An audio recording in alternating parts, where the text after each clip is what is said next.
actually... There it is.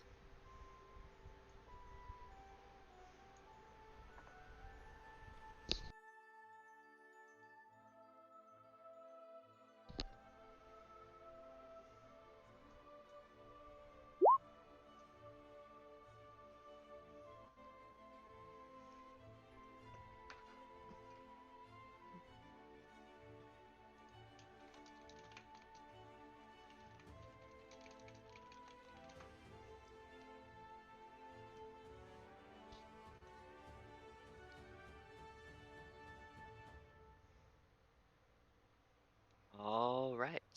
Welcome to Tales of Mateia, Session 2. So, last time in Mateia, all of our adventurers, folks who are on the run, explorers, whatever they wish to be described as going forward, they each made their way to an airship for different reasons. One person was on the bounty collection job, another person's running and trying to make their way up to Atraxia. You had one person who was also three were making their way to Atraxia for different reasons, for research, for pursuing a goal set forth to her by a higher power, and another one to try and break a curse and or fulfill a premonition that their society had for them to inevitably save their society. Made it onto this airship and it took off into the air. Soon, two of them caught up into a combat scenario with each other, Naomi and Ballista, and Anthea and Pax met up due to a large brim of a very fanciful hat. As they were catching up and going about the attempted arrest of one of the characters from the other, a lightning dragon swooped in and just absolutely obliterated the airship they're on. They did manage to save the fungi research station, and everyone who was on this airship did manage to grab a parachute and or use magical means by which to fall to the ground safely and not die. So the four of them kind of drifted away, some still trying to combat in midair, down to this foggy woods that they ended up in. And when they were down there, looking around, kind of gaining their bearings about what was happening and where they were, they saw and they were attacked by some animated tree folk. Naomi ended up going down, almost facing certain death during that fight, while Ballista attempted to escape once again. Eventually finding themselves trapped and Ballista making her way, well, being stuck in this woods. They tried to escape, but they just ended right back up where they were. They did overcome these animated trees and did eventually kill them. And Pax brought back Naomi as to save her from, well, uncertain death. Now we find ourselves right at the tail end of this fight, where now they have to decide what's going to be best for the party. While Anthea herself is covered in her fungi, kind of exploring a different combat option. So you are in your wild-shaped form for the next 10 minutes still. And the four of you find yourself in these woods. A few seconds after taking down these animated trees, one whose corpse is right here, and another who almost made it out of here, but they're up at the most northwestern part of the map. Oh no, it went away. But yes, this is where we find ourselves. What do you guys wish to do? Grapple check. You're just gonna outright try and grapple Ballista. Got it. Okay. You roll an athletics check, Naomi, versus an acrobatics or athletic check, Ballista. Dang it. Oh no. Well, I'm not good at acrobatics. I'm not good at either of these. Can you beat a 6? Yes. You swiftly evade this grapple as she lurches towards you, almost tripping on some of the roots. Not quite fully recovered from being knocked unconscious temporarily a short while ago. Well, as I take a step backwards from that, um, I already had this in mind. I'm going to get a little frosty. For Agathis. Okay. You see Ballista gets covered in this bluish, icy kind of armor, and it just kind of spikes protrude from her shoulders and her chest plates and different parts of her body. And now she looks like she's just wearing equivalent armor to yours, but it looks like it's made of ice rather than metal. While the two of you are up here combating each other still, kind of. Pax and Thea, what are you guys doing as this is happening? I'd be shaking my head in chagrin and mutter to Anthea, priorities, really. That's the only thing they can focus on. I think we should focus on getting out of here alive. What do your mycelial contacts tell you, noble druid? I agree. Anthea's gonna sort of like yell over towards Naomi. Aren't you worried about more of these trees? I think we have bigger problems. Definitely taller problem. Yeah. And more leafy ones. Naomi doesn't take her eyes off of Ballista. And just Only taking command, I'll whisper to Anthea.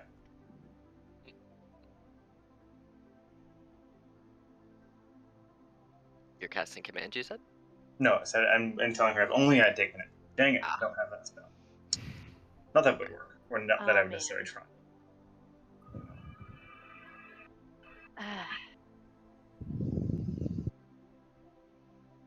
Can I look closer at the trees around us just to see if I can discern if there's any more around us that look similar to the ones that attacked? 100%. You can either roll a nature, survival, or investigation, whatever you so choose. Ooh, survival. Well, So there are other trees that are of the same size and of equivalent nature, but none of them quite feel the same way as the ones you have fought. There's none in your immediate vicinity that seem like they're going to come to life to try and attack you. okay. So, I think we're out of immediate danger, but I still don't like the fact that we're here, wherever here is.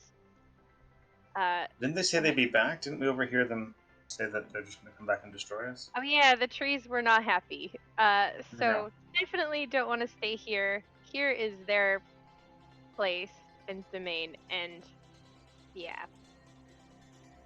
Okay. I can try to magic us out of here, but I don't know how possible that would be. Can I do like an Arcana check, DM, to see if I can determine if it is possible to magically teleport out of here? Yeah, you can certainly try. Go ahead and roll me a Arcana check. Oops, I meant to do that once. That's the same number. So. Hey. Hey. So as you sit and you kind of focus your magic and you're thinking about the things that you would need to teleport yourselves, as you're kind of so when I think of Arcana, at least Arcana in the plane where you are right now, in this specific woods, as you're tapping into it and you're kind of listening, it's almost like Arcana to you is almost like music that you can kind of hear through the back of your head. It's almost like you can see the streams of magic flowing, but instead of necessarily seeing them, you can hear them. So you're getting very in tune with the natural sounds of the woods. You're tuning into the minutia of sound that is arcane magic flowing through this region. And while you do know that you are normally able to teleport through places without much problem, as long as you know where you're going and you have been there before, it doesn't seem like there seems like some sort of restriction or barrier that you can't quite pass your teleportation nodes through. You obviously have not been limited to the magic you can cast. The things you have tried to cast have worked. You've brought someone back from being unconscious. But as far as travel, there's something that's blocking you from leaving this place as it is right now. Okay, I'll report as much to Anthea. Kind of shake my head. I think we'll have to find our way out of here in a mundane way, though. Sounds like the magic of these creatures may try and impede us as well. So we're trapped. Maybe? I can't teleport us Are out of here. are you guys like saying this out loud enough for us to hear it? Oh, Yeah, totally. we're trying to problem solve over here. Because if you're saying it out loud enough to where I can hear it, yeah, no, Villista's not breaking eye contact with Naomi. That's a stare down still happening. Both But of you roll me still- Constitution saving throws to see who blinks first.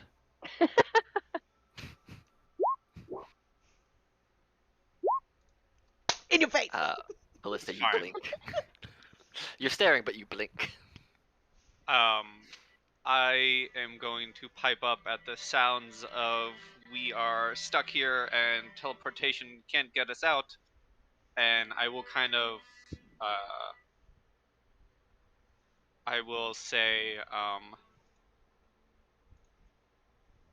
that one over there, and I will point to the little giant tree man that I dropped with a force blast, and I will say, spoke of a hive that they have. If I had to wager anything, I'd say they are keeping us trapped here, and we cannot leave until we deal with that. And I would quite like to leave. No, stay. Yeah, I think if we stay, we get turned into tree food. We get turned into nuts, we don't end well.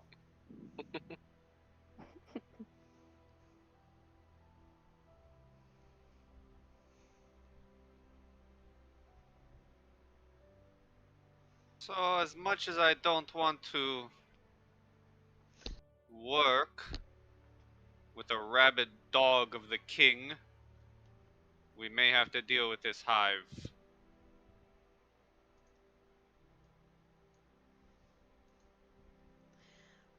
I will put my glaive just right near her throat.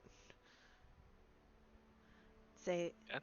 say, if you want us to work together, the least you can do is hold your tongue.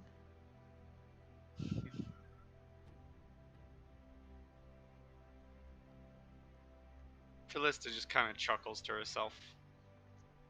I spit on your boot. My frosty boot, it just adds to the frost. Yep. But now you have a loogie on your foot.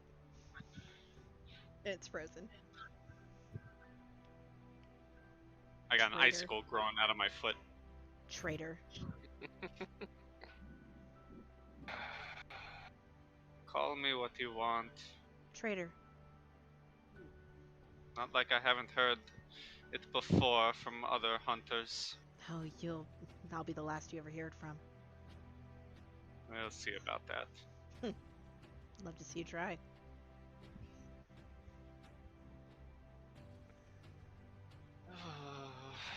I will At least begrudgingly it's pull funny. my glaive back and put it on my back.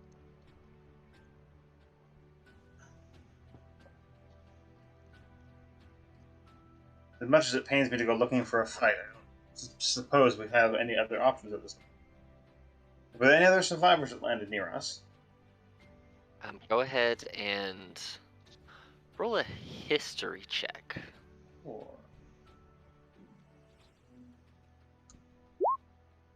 So as you guys were falling, and Thea managed to slow your descent to a safe crawl down through the sky to the ground. You did see that there were other survivors or people who got what are parachutes, and utilized them or were slowing their falls in some other ways. And you saw that they floated off way in the distance, because you were falling from thousands of feet in the air. So as you guys were falling, you're basically falling at like 45-degree angles in opposite directions. So you imagine that they fell probably days and days away from you. But they look like they probably survived as long as they didn't meet a tragic fate when they landed. Hmm. Well, let's hope not.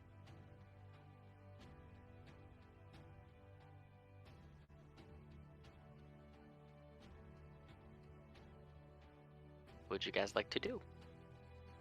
It is late afternoon at this point, probably 6 or 7 in the evening. And not much light left. Yeah, this woods is fairly dark as it is. It's not like pitch black or anything. You can see, but it is starting to get more on the dim side of things. So maybe some scouting and then camp soon, folks? What do we think? Yeah. Okay. So, what's the marching order for your scouting? If that is all what you all decide you want to do. I don't mind taking the lead and sort of checking to see if I can. So, are we going towards these things? Is that the plan? Are we trying to get towards where things are so we can get rid of them? Warlock, how certain are you that we can't just walk out? It sounds like you had a good ear for what the tree creatures were saying. Was that a threat or was that a promise from them?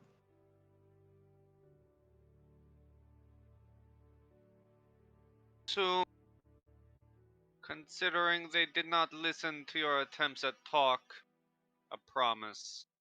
Hmm. Then yeah, Anthea, I guess we head towards the middle and hope we can defeat or bargain with them somehow. Perfect. Well, not perfect, but we can fix this. It's okay. Uh, so yeah, I don't mind leading the way and trying to follow any kind of tracks that I can or any kind of uh signs that I can find in these woods that might lead us there. Cool. So we'll say that the conversation that you guys had probably took about 5 or so minutes. So you probably have about 5 more minutes worth of your spore-covered wild shape left. And so with that, since you are looking through the woods and you're in this area, your spores kind of give you more of a okay, cool. With the lay on hands, you can get more of a feel of the geography of where you are. You can almost see through your spores. It's like if you were to touch the ground, it's almost like you can send out a sonar pulse to an extent that kind of feeds through the root system and the fungus and spore systems of the land that you're on. So you can go ahead and make a perception check at advantage. Okay. With a lot See of if I description remember to get to an advantage proper perception key. check. I know. No, that's cool. Is it shift? Yeah, It's not shift letting me for do it. the advantage and control for Oh, we'll the see if it disadvantage. works. It didn't seem to want to, so I'm just gonna Okay. roll it Yeah, you can twice. always just roll it twice. There you go. 23. Yay! Beautiful. Okay. So, Spore vision. as you spore vision, I like it.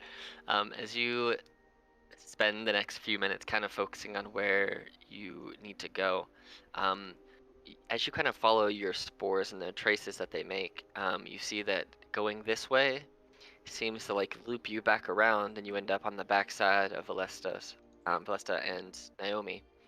And then coming down this way kind of loops you back through here. It's just weird. It's almost like your spores are confused in that they were at a place, but now they're back to somewhere else. But it does look like this path over here kind of leads. Oh wait, I am pinging. Sorry. Sorry, It looks which like one? you can go over Okay. this way. This looks like this is the direction you can go, Okay. as you found that down here leads you up here. Both of these spots do, and then down this way, kind of your spores end up back over here. But going easterly kind of seems to be a more clear path. It's not necessarily clear, but it doesn't seem to loop you back to the area where you guys are. Okay. She's sort of muttering to herself, like, So up is down and down is up. I think this is the way we have to go because these don't seem to make sense. So I'll sort of direct them towards this area as well and start moving that way. Okay. Lead on. All right. So put yourself in whatever marching order you want to be behind Anthea. And at about this point, as you start walking after following your spore tracks, you do feel that they do start to kind of fade, and you go back to your normal form. So, Naomi, Ballista, are you guys following, or are you gonna keep up your staring contest? After you. Yeah, maybe they shouldn't be 2 by 2. Naomi, you look strong. Maybe you could support Anthea in the front. Smile. And then I Sir, can go behind you and keep an eye on, a more rambunctious person. Sir Pax, they cannot leave your sight. Okay. Understood? Yeah, well, that's all surviving is an important goal. I think her skills will be important as well. I'll message you both. I can be the go-between. Fine. Is it Where am I going? is it super dark here? It's getting pretty dim, to the point where in about 30-40 minutes, you're going to need some type of light to be able to see, unless you have dark vision. Okay. Seeing that it's getting dark, Naomi will reach up and gently place a hand on the breastplate of her plate armor and cast light on herself. With a DC 15 dex save. Okay, so your light should change based on what you just did. So now Awesome. your light should be modified. Well- Okay. Well, now you're emitting light, so now you can Yeah. whatever oh my you god, move. Light's actually got a dex save to avoid it. That does. is, You I can- did not know You that. can force it. You can force it on someone to make them not be able to be invisible. I legitimately did not know Ooh. that. Oh, wow. yeah. If you I was if you hit a rope with 100% it, gonna hit you with it and make you light up, so that way if you ran, I'd find you. That's really cool. yeah, if you hit That's a rope actually with really it, cool. they can't get away from you. They're just stuck being, you know. I like I that. think I will light as well. Why not? Okay. Oh, I here's Gleba. I saw Gleba Oh, and I was like, perfect. He is Alec, tiny, what that's are great. you making us fight? Oh no, this is Gleba. No, he's friendly. Yeah, this is Gleba. You should He's have control of good boy. Gleba, right? I guess you could probably go out on them too. Maybe. Yep. There you go. You have Leba's Gleba. on the hat. Oh, can I move him to the front so he sits on the hat? I can put them Sorry. to the front. They should be on the front now. It almost See. fits on the exact. Oh, There you go. okay. Gleba on the hat. They're just If you they're hold tokens Alt, just you in front can of place not on the grid. You can't do that too. Okay, so you had It still appears behind for me for some reason, but that's like that. do you want it to go behind you, or just let me see? I want him on top of the hat. Well, I think that's the best we can get him Okay. to you, unless you just want to put him in the little Alright. square above you, or her. Yeah, that's Gleba. fair. Gleba being a frog. Oh no. Hello, Gleba. Oh yeah, There. you right. You have Gleba all the lives here. visions. Gleba has. I love him like right there on your like. It's Just so poke it cute. out. He's so cute. He's just chilling. What's the color light that you want to emit from your light, Naomi? I might actually be able to make this work. Just a gentle gold. Can give you this one. Maybe this works. Let's see. Oh, I see it. It's like a crescent of gold. There you go. Oh yeah. I'm gonna try something. Oh, it moves with you. Cool. Yep, Am I- it moves with you. Somebody else just has light on. Oh, which okay. Is why I think which Got is it. why that's going like that.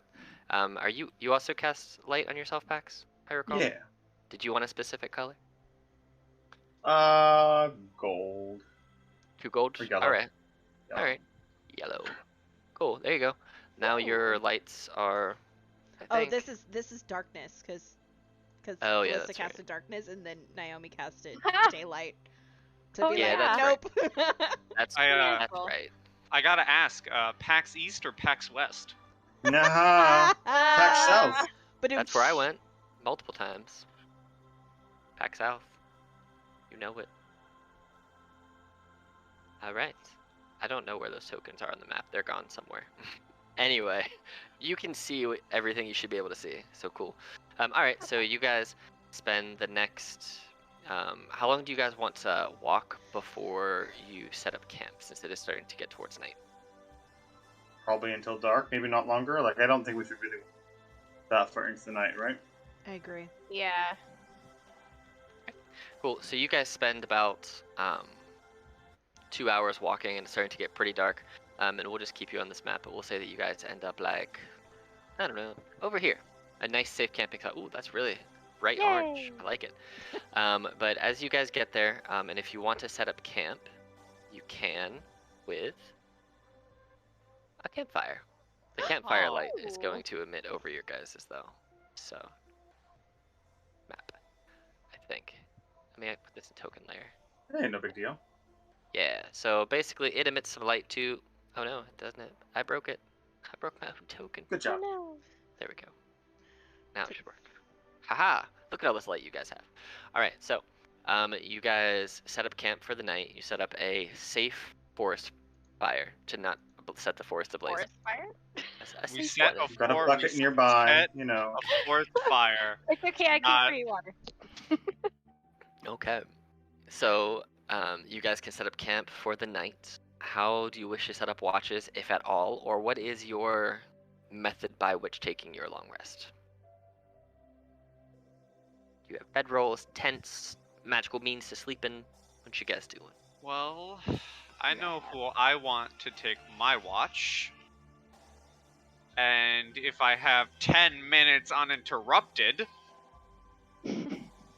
I am going to call hail to myself. All hail, hail. Yep. Okay. Does hail have dark vision? Hail! Let's find out. Hail no. He does! 60 feet. All right. Cool. So, you guys see before you go to sleep at night, Ballista take some He's a tiny time boy. and bring out this tiny little ice method. You should have control of them. Yes, I do. Cool. So now you have a Boy. frog and an ice method with your people. Just summoning stuff. I like it. Can I summon something as well? Oh no. What are you trying to summon? I don't know if you made a token for it or not, but yeah, go for it. I don't have a token for it. It's a spell that I have on her. I wanna cast Find Steed, Mm-hmm. and I want it to be a Okay. mastiff. A mastiff, huh? Yep. Hold on. I might have something. All the pets. That would be funny. It would be a mastiff mage, but I don't Yes. have that. I don't have the mastiff mage token. I had one somewhere. Oh, that's offensive. I can't use that. The man with a seeing eye dog token that I apparently have. Ah. I don't know why. Yeah, so we'll just I can get one. yeah, you can make one. There's 2 blank sheets in there, so if you want to make a token for them, you are more than welcome to. But yes, you call a mastiff to your side. Pax, do you wish to summon anything as well? Well, since you mentioned it, sure. Some What? little tree friend whom I've decided to call. I realized I hadn't named him after I figured out who it was. It's Norwegian for you tree. Okay. She's her word. Oh, Aw. Tree of healing and magic and so on. Do you I have love it. a little token for them, or do you just want the same one as what I used for the animated tree? I say one for anime tree is cool.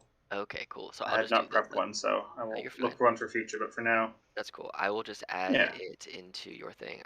It can be called animated tree, because that's technically what it is for you. An animated Yeah. tree. And it's just a tiny creature, or what size is it? tiny at this point, yes. Okay. Little tree friend, Cool. hanging out. Ooh, that's not what I'm trying to do here. I did The not want to more make a the weird square merrier. like that. Alright, you guys literally have a whole party of yourselves and summons. So there you go. You guys all have a friend now of some sort. I'm making little wisps of ice with hail. Nice. Alright, so you guys summon all of your friends before you bed down for the evening. In what Mhm. order do you wish to take watches, if at all? Definitely for watches. Gleba can watch. And I'll like very seriously look at Gleba like, okay, if anything comes near us, just wake us up, okay? Ribbit? It's big girl time. I trust you, Gleba.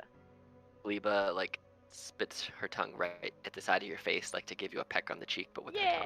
Yeah, Like, Aw. the best. Okay. also, because this is how I like to imagine it, does Gleba have a tiny little hat? Yeah, she does now. She has a tiny matching hat of yours that she just wears, and it kind of stuck to Amazing. her head by her Except like it's just a secretions. normal mushroom. It's just like Okay. a normal Perfect. like one of the little red spotted mushrooms, Perfect. She has But as a toad hat. on her hat. but I as a like hat. I It like doesn't do anything, but it's a hat. It's just a hat. That's fine. Yeah. Gleba has a hat. That's a whole little sitcom, Gleba and the hat. Yeah. And I don't have a tent, so I imagine Anthea prefers to just sleep under the stars anyway. So she's got her bedroll, and then sort of sets Gleba up in a little comfy spot. And yeah, Okay. Is Simon a medium creature as well? Medium beast, yeah. Cool. ooh, I am going to call Hale closer to me, and I'm going to whisper to him in lovely little primordial. Oh, you speak ooh. primordial, huh? I do. All right. And I'm going to whisper to him and say,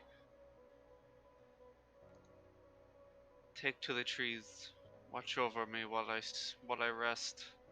He would want me to remain safe and in power for the night." Okay. And I send him up in a tree. Okay. Cool. So order of watches is gonna be what? Gleba and then Hale, and then who else? Simon. And while Hale is in the tree, he takes the form of a shard of ice just dangling from a tree branch. Nice, just an icicle hanging. I Yeah. like it. Neat. That's super cool. Okay. And who wants to take a third watch, if any? I'd do third, sure. Unless I- you want to, Naomi. I will have Simon watch with you, but also keep an eye on Ballista. Okay. So do we want to say that you are awake during Vallista's watch with Hale, so that you're Yeah. keeping an eye? All right, cool. So we'll do this. If you're awake with Gleba and Thea, you can roll a perception at advantage. Otherwise, just roll me a perception using Gleba stats. Which I'm gonna is a whisper good something point. to you, I need DM. to Okay. find Gleba.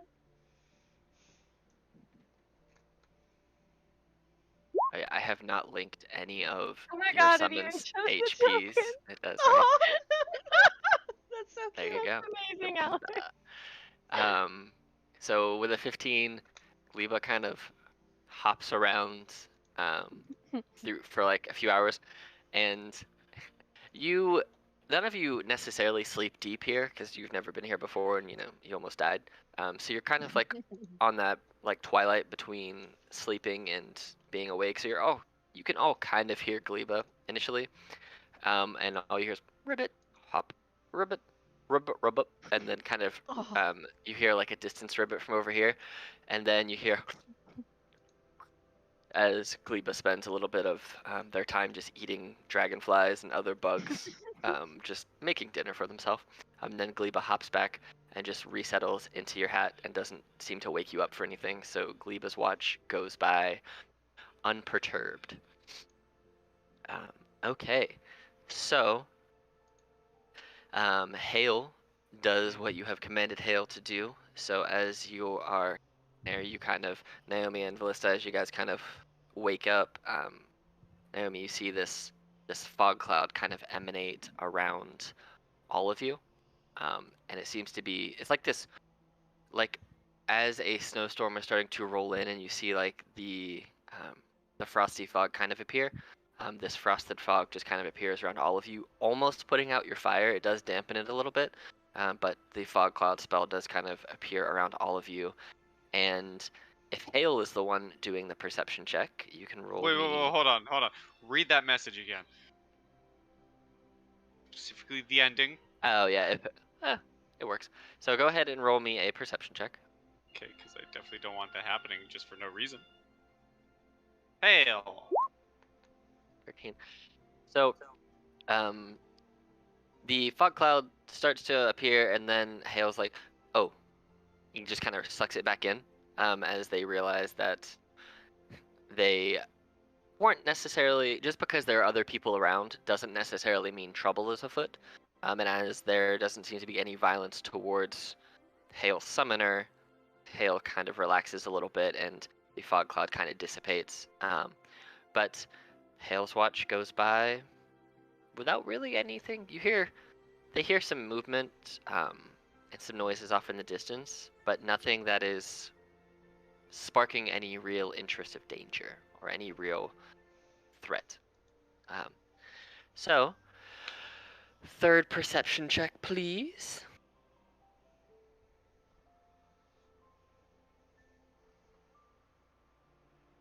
That's going to be for Pax, I believe.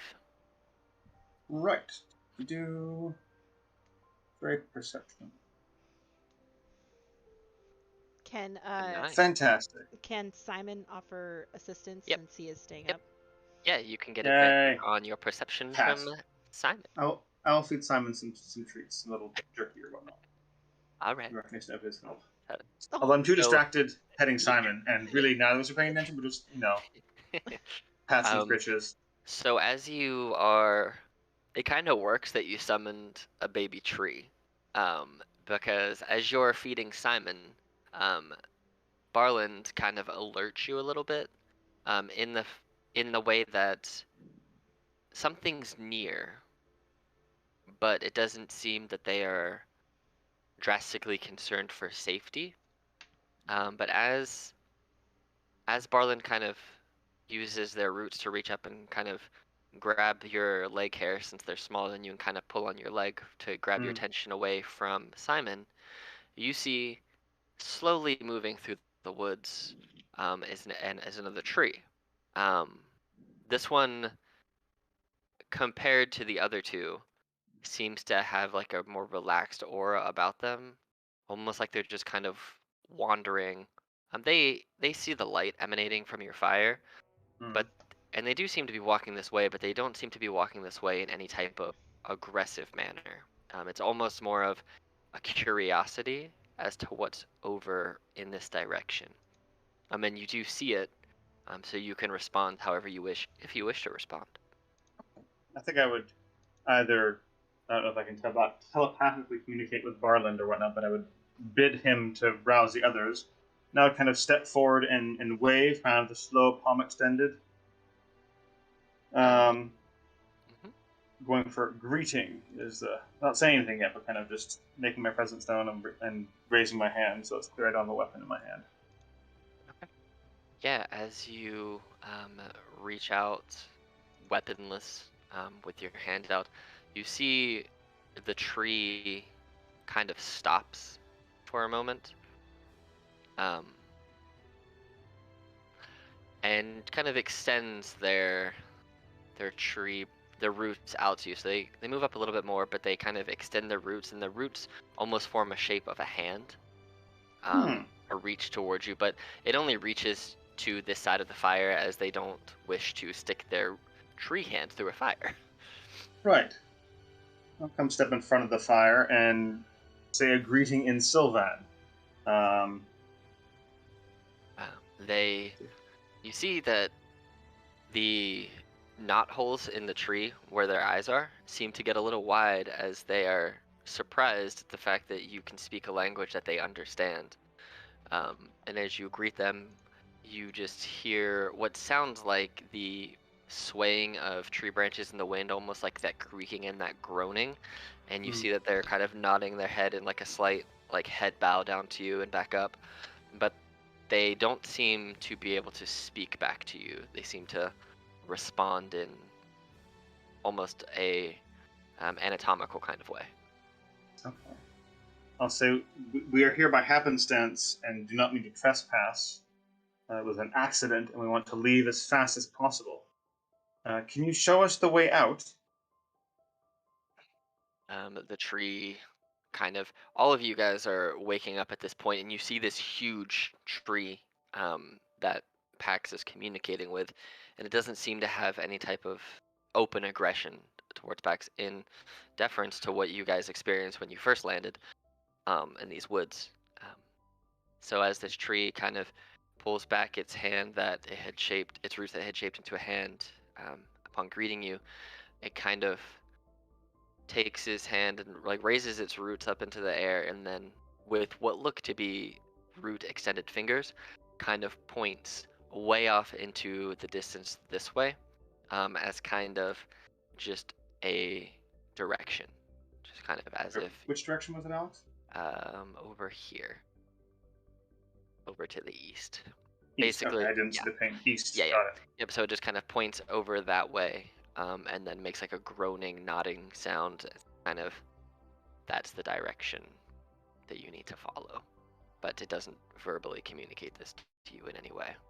I will say thank you in Sylvan and do a little strum of bardic creation magic to make kind of a green leaf float in front of it, maybe a meter in front, that then kind of bursts into a little sunlight, kind of a little recognition of its grace. And I'll say, can you tell your friends that we mean no ill to the forest and we'll leave as peacefully as we can?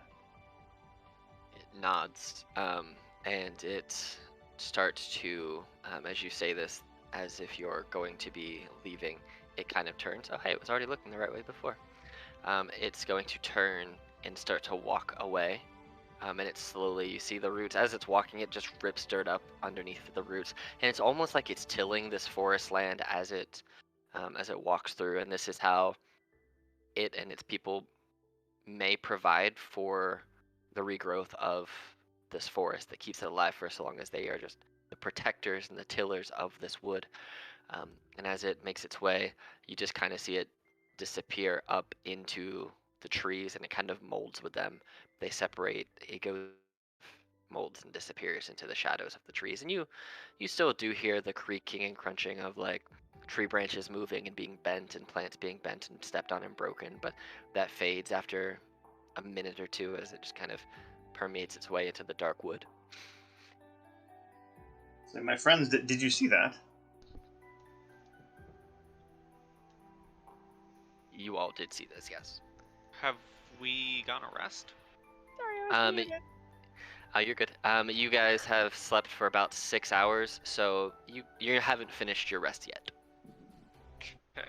But you woke up in enough time to see this situation unfold. After watching this, Anthea's like sort of sleepy, but she's clapping like, wow, that was really cool. I didn't know you could speak to trees. It's a gift of my people, I suppose. I wasn't sure it would work either. Well done, well done, You Sir have their Pax. blessing now. Well, I'm curious as to how urgent his path is. If we must leave now, usually those in the woods work on slow time scales, but I don't know if that assumption is true. What is your suspicion, Anthea? Can we finish our rest, or should we just make haste now? At this point, how far into our rest are we? We're 3/4 of the For way? 6 hours, yeah. Yeah, you're 3/4 of the way. So, you get the feeling, Pax, just based on the way that this tree responded to you, that it's not something that you need to do absolutely right at this second, but it's more of, it's still dark out. You haven't quite got your day vision yet. Right. So it's one of those things where you could probably wait a few more hours until daybreak, and as long as you're not just wasting time and hanging around, it'll probably be okay. Okay, I'll share it with the group, with the suggestion that maybe we cautiously finish our rest. Good idea. Well done, Sir Pax. Well done. Yeah, I mean, credit to Barlin for noticing. Simon was cute and gregarious enough that I must say I was somewhat lax in my watch duties. No military training, you know. You look over and you see that Barland at this point has climbed on top of Simon and is actually kind of looks like he's trying to ride him around, like he's gonna ride him like a horse. His roots are kind of making little like reins, and he's just sitting on top of Simon. But Simon's just kind of laying there napping at this point. He's like, whatever. Said Barlin, that's cute, but what have we said about consent with when we get on other creatures? The tree, Barland kind of climbs off like he's been scolded and just sits next to him. As you know the tree to pout. You have a pouting Barland sitting there, and you know that he's pouting because his leaves go from like bright green to autumnal colors of browns and oranges and reds, and then they fall off, and then he crosses his arms, and the knots on his eyes become slits, and he just sits there, just pouting. Well, it didn't mean forever necessarily, but one must ask for a seat. Watch this. This is a learning moment, and I'll go to Naomi and say, Naomi, do you think it's okay if our two companions make friends? And I'll kind of give thumbs up to her. See, this is how you ask. This is the social thing. Naomi would look a little surprised. She's like rubbing a sleepy eye, and she'll say, "Oh, yes, Simon does surprisingly well with young and little ones. So, yes, as a matter of fact, it would be good practice if summoned in a different form. It would be good if he remembers how to cater to somebody riding on him. So this would be a good but light practice." Okay, and I'll try to talk to Simon and Sylvain, thinking that, hey, it worked to get on a tree. Maybe we're trying to talk. Like, hey, Simon, how about Barland as a little friend right now? Does Simon understand any languages? So when you summon using the Find Steed, let's see. You have a telepathic bond and it gains the ability to speak one language of your choice that you speak. Unfortunately, he wouldn't know Sylvan.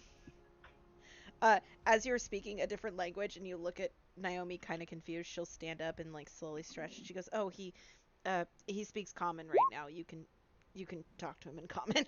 Oh, fascinating. Fascinating. Simon, Barland wants to see the world from a higher position. Can he hang out on your shoulders? The derpy looking mastiff will slowly get up to his feet and like shake himself, and he's covered in armor, kind of like what you're seeing there, and he'll stretch and he'll yawn, and his jowls like kind of like hang down, and he does that derpy little like thing that mastiffs do, and then he will nod up to you, Pax, and kind of like squat down so that way your little guy has an easier time getting on him now that he's fully stood, because he is a medium-sized creature, so he's like up to your hip. Nice. I'll give Simon some jerky and offer a cloudberry to Barland for being patient. Okay, go ahead. Barland takes it, and you see that all of his now naked tree branches that leaves have fallen off of start to sprout the equivalent of like cherry blossoms, and he climbs up very excitedly back up onto Simon. And you guys can, unless there's anything else you wish to do for your rest, you guys can complete your long rest. Is Ballista still there? Yeah, everyone's still there. Okay. Nobody has left yet. That is my Very only long rest. concern. Take a long rest. There is no time limit to Find Steed. It's either just a cancel the summons or hit points drop to 0. So. Mhm. Okay. Yep. It's the same, I think, with everyone's summons. I think they're just there. Find familiar? Is that how it works? Find familiar, you can snap in and out whenever you want. Yeah. Well, it takes an hour to cast it, but it's basically there until you dismiss it permanently, it dies, or you just leave it in your pocket dimension. Do I have the components to keep doing that?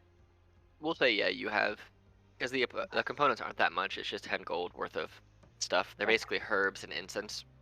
And if you wanted to, if you happen to not have them you can collect them. But every time you snap it in and out of your pocket dimension, you don't have to recast it. You only have to recast it when it dies or if you wish to change its form. Otherwise, you can just like snap your fingers and he just disappears or she disappears, and then you can snap your fingers again and she comes right back. Perfect. Oh, it But yeah, changed you don't my, have to. it changed my health. There you go. Look at that. Yeah. So you guys all benefit from a long rest. So you get all your HP back, all your spell slots back. Perfect. You get all that good stuff. Alright, I wake up and cast Infernal Calling. Oh, well, snap. There we go. What? Nothing. There you go. All right. So as you guys wake up in the morning, put together a little bit of breakfast. We're gonna say that at this point there's enough light outside. Oh man, that's bright. That the light itself has appeared enough that you can see. So daylight mode on. Pew. Pew pew. So I'm gonna stack all you guys together. So, oh no, come back. You're not with her. You're with her. Yes. Okay, so everybody, as you kind of, I assume you're going to make your way towards the direction that the giant tree pointed that you should go. Yeah. Okay, so everybody make survival checks for me, please. And Pax, you can do it at advantage because you spoke to the tree. Yeah. Cool. Oh, now my sheet's being very slow. 1, 2. Choose the 16.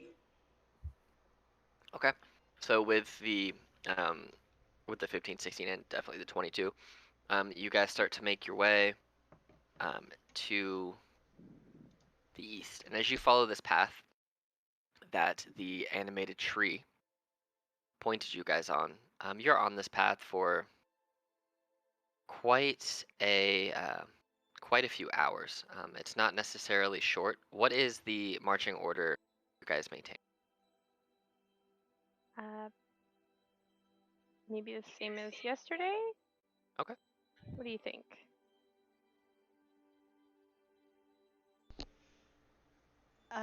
Naomi would Naomi, be fine you're with. strong. You want to walk up front with me? Naomi would look back at Pax and kind of see if he would be obliged to keep an eye on Ballista. I will nod. And then I will nod back and take a passing glance at Ballista and then proceed to go up with Athea. Okay, so you guys make your way along this path, and you follow it for 2 to 3 hours. And as you're making your way, you see that it starts to curve deeper and deeper into this forest. And eventually, the forest almost comes to an end. It's like you can see in the distance a sheer black wall. And as you get closer and closer, you see that this is just a sheer black wall of just trees. And as you kind of peruse these trees a little bit and kind of push your way and fight your way through them, you do find what looks to be almost a tunnel. Oh. It's like a stone. It looks like it could have been an archway at some point, but as you approach it, you see that the walls themselves are easily 10 to 15 feet high. And as you get there, you will move. I will move you guys to here. Oh, darkness. So you. Oh no. Darkness. Are you in darkness? Oh, No, I can see no, things. just way over this way. Oh yeah, you guys are. How do I click and make you guys go over there? Is it Huh. Just ping it. control and shift ping? ping. Shift ping. Oh, there you Yes. go. Oh, beautiful. Yeah, so you guys walk in and you see that there are these walls on either side of you, easily 10, 15 feet high. And as you look up, you just see that above them, the sky is just black. There doesn't seem to be any more trees in this direction. But you do see that it comes into, like this tunnel kind of breaks out into what you can see ahead, just basically being some stone flooring, almost like what you see directly in front of you is a wall that has been knocked down. It leads into some other opening. But there are no trees in there, and there doesn't seem to be any light in there either.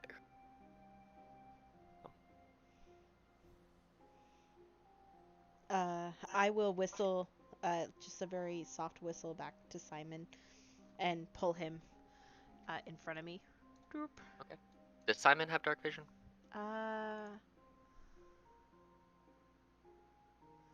It does not say that on the Mastiff character sheet, so I'm going to assume no. Okay, that's fine. However, I was going to touch him and cast light on him. Hey, that works. Make him a moving thingamabob. Yeah. Do you want it to be gold too? Sure, why not? And then I will Alright. look back at Pax and say, Sir Pax, I don't know if you want your Oh, friend to stay. That's a lot of holy crap. Oh, He's glorious. He's glorious and glowing. Stacking Absolutely lights. blinding. Yes. Sir Pax, I don't know if you want your friend to stay with Simon, but I am going to have him go ahead and scout. I think he'd be okay. I'll ask Barland. I can dismiss Barland without an action. I think. Yeah, Alex, just kind of make him go blank. Yeah. Is he a fine familiar? No, he's the whatever construct thing I get for being this. Oh yeah, you can do that. Yeah, you can do that. Do you want to do that? Then I'll presume he's fine for now and dismiss him if we get into danger. Okay, I'm gonna move him off the map here. Yeah. Is everybody still blinded? He is in the hand bright wave light? zone. no, the blinding light's gone. It's gone. Good. Oh, okay, good. Good. While all of that's happening, I'm going to whisper to Hale again in Primordial, Mhm. and I am going to say, let him know we are okay, but we've hit a roadblock of sorts. Everything is still as planned. And I will kind of run my hand over him, and he's just gonna fade into like a dripping mass of melted ice, and I'm going to temporarily dismiss him. Okay, well, I will move Hale out of the way too. So Hale is also gone. Do you want to keep Gleba, or do you want to send Gleba away? Gleba's cool. Gleba can hang out on the hat. All right, I like it. Cool. All right, so, If you all don't mind, I will send Simon ahead to scout. He can communicate with me as long as he doesn't leave within a mile, and he is, well, to say the least, he is quieter than me. And she looks down at her full plate mail. okay.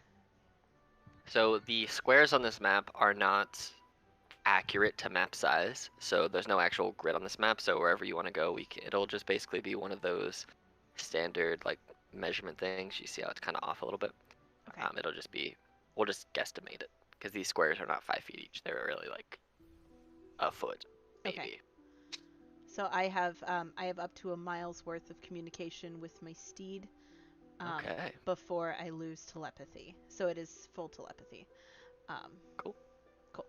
Yep. So does anybody want to? Do we want to send Miss Athea? Do we want to send Mr. Gleba? Miss Gleba? She kind of like tilts her head, not really sure how to address the frog. Gleba doesn't really mind which pronouns we use. I want to be respectful. So here's what you like. Wonderful. The delightful Gleba. Shall we send the delightful Gleba with Simon, or will the delightful Gleba stay with us? Gleba is good for getting into small spaces. So, do you think that Simon will need help getting into smaller spaces here? Does this place look small, or is it kind of? From what you can see right now, it looks like the opening, once you get to past where Simon is going to be large enough for at least a few of you to walk side by side. That might not necessarily be the case all the way through, but it doesn't look like it's anything super small right now. Okay, well, we could just put Gleba with Simon, if that's okay, and then if there is a small space, Gleba could explore it.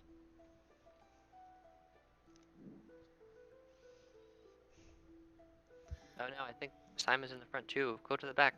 No. No, Gleba, no. Can't get Gleba to go to the front for some reason. Here, Weird. let me move out of the way, and then maybe that'll work better. Even then, when I put Gleba on top of Simon, Gleba disappears behind Simon. Yeah, Gleba Who just like in knows? the back, I guess. I don't know. That's weird. That's bad. We can just leave him like It's that weird. and grab him together. Anyway, Gleba will and then I'll just I move can Gleba to wherever also Simon see goes. through Gleba's eyes, so I imagine what that looks like is I blink and then my eyes become like frog eyes. So I can like see through Gleba's eyes and not my own. Yep, you can see and hear through I'll Gleba's kind of like senses. peek through. And then I can just sort of, I'm guessing I can kind of do that at will so that I don't fall over myself as I try to walk. You can, if you want to, you can put your hands on like Naomi or somebody's shoulders and walk with them. But the way that works as far as sensory deprivation is you can see and hear and utilize all Gleba senses, but you have none of your own. So if anybody is Right. like saying anything to you or like poking you, the only way that you can come back is either by choice or they can like shake you awake. But you Okay. can't hear anything, but you can speak to other people. Like whatever you see, you could effectively like transmit it, and they can all hear you, but you can't hear anything they say back to you. Okay. And it And I'll says just you say can do because that I think till the start of your next turn. So I can do that like at 6-second intervals, like every once in a while for 6 Yeah. seconds. yeah, or if you Okay. wanted to scout with Gleba ahead, or if Gleba's a different form and you just wanted to sit there for a few minutes and scout, you can do that. And because you Awesome. have a range of 100 feet to have Gleba do stuff, I'll say that you can command Gleba to do anything you want within 100 feet. But as soon as Gleba's outside of that 100 feet, you can still see through their senses, but you can't command Gleba what to do.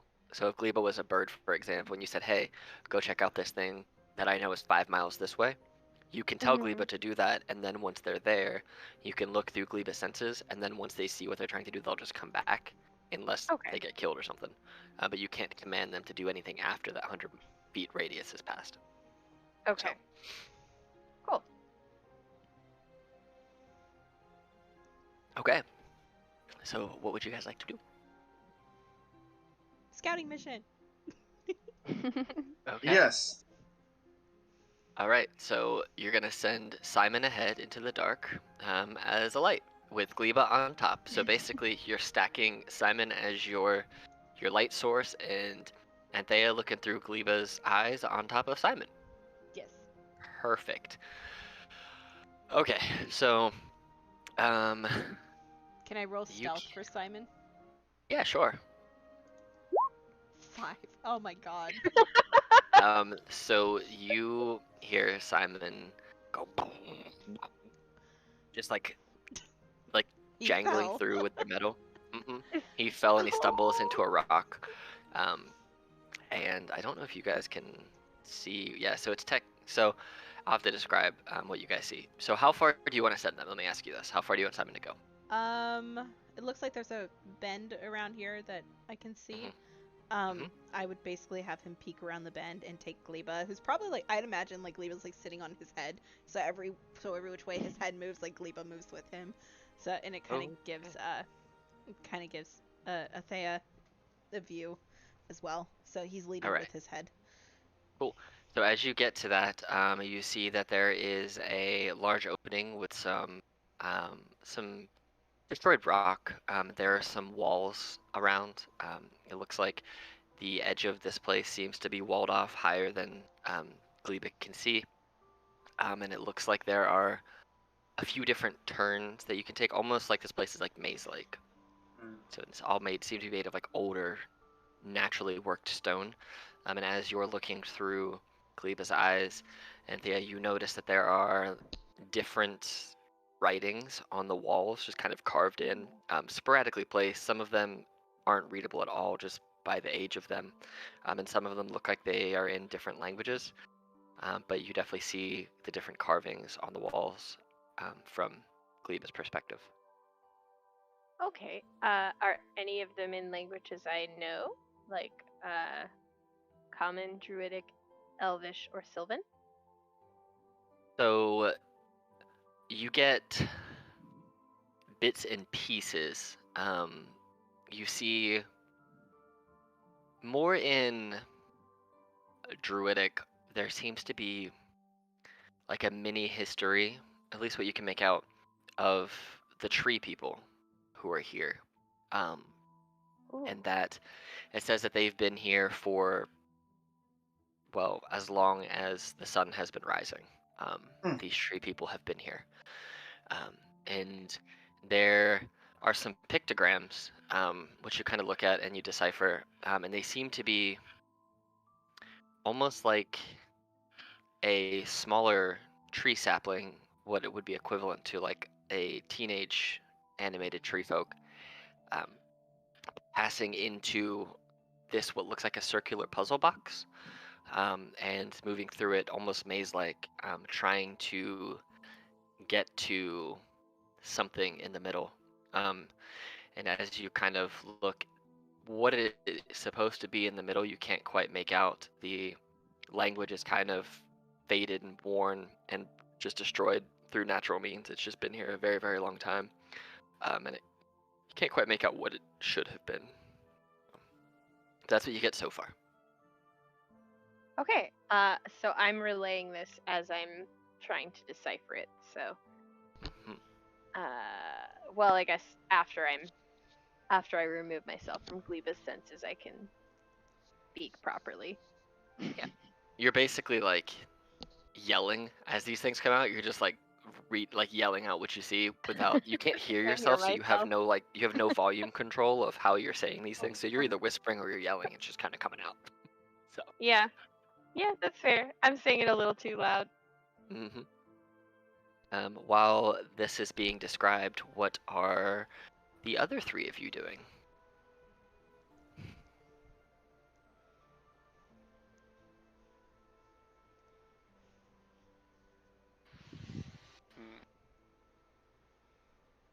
Internally plotting.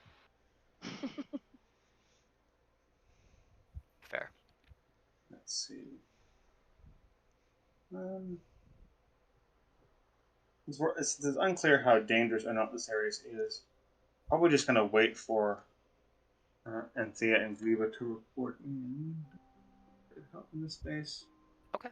Not really. Okay, do you want to move Simon and Gleba forward, or do you want to move into this area to catch up to them? I think I would have them turn around and is this a wall here?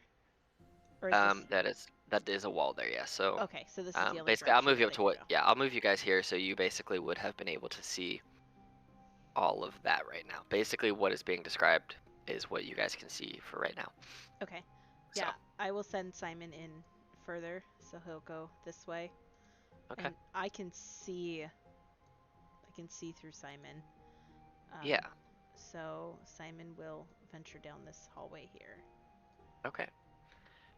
So Simon with Gleba in tow, or on their head, starts making their way further this way. And you see that there are different openings and breaks in these stone hallways. It's very maze-like, and as they walk, they see that there are still different pictures and different runes and languages written on these walls. Some of them just seem to be in languages such as languages that you don't recognize, Anthea, but you know that they are languages. You just have no way to read what they say. And as you come further down this way, the stone looks like it's getting more and more worked, but it doesn't look like it's man-made in any way. It just looks like it's being taken care of a little bit more nicely somehow. And peek around this. It looks like this may come to an end down here. Right there, you can keep going around the corner.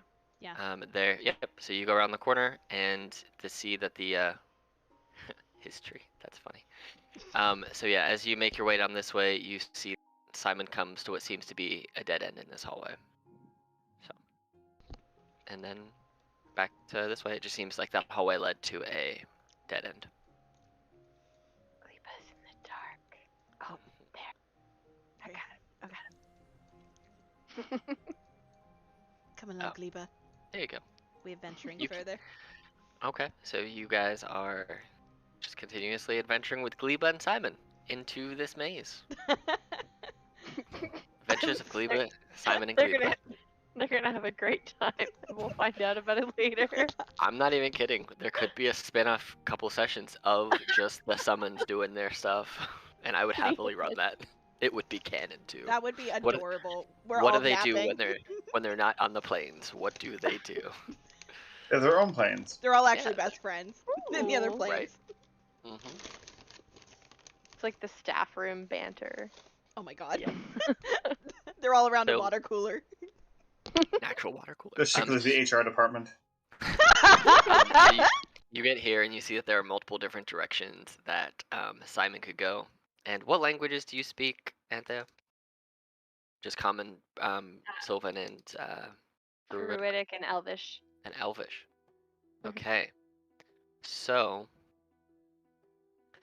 you do manage to decrypt one passage that says this stone will grant free passage home.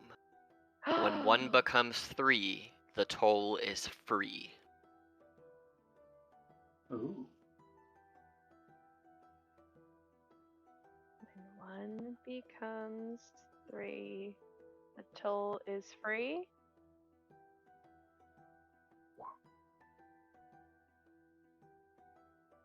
That is what you just pick up as you're like keeping an eye out with Gleba. Okay. And when you look at Anthea, instead of like her eyelids closing vertically, they're kind of closing horizontally with like this extra film over them, like frog eyes. It's fun. Yeah, and I'm of course relaying this because it sounds like a way out of here. hmm Fascinating.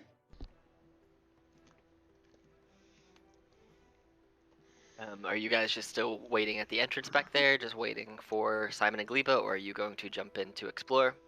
I probably wonder. Okay. Yeah.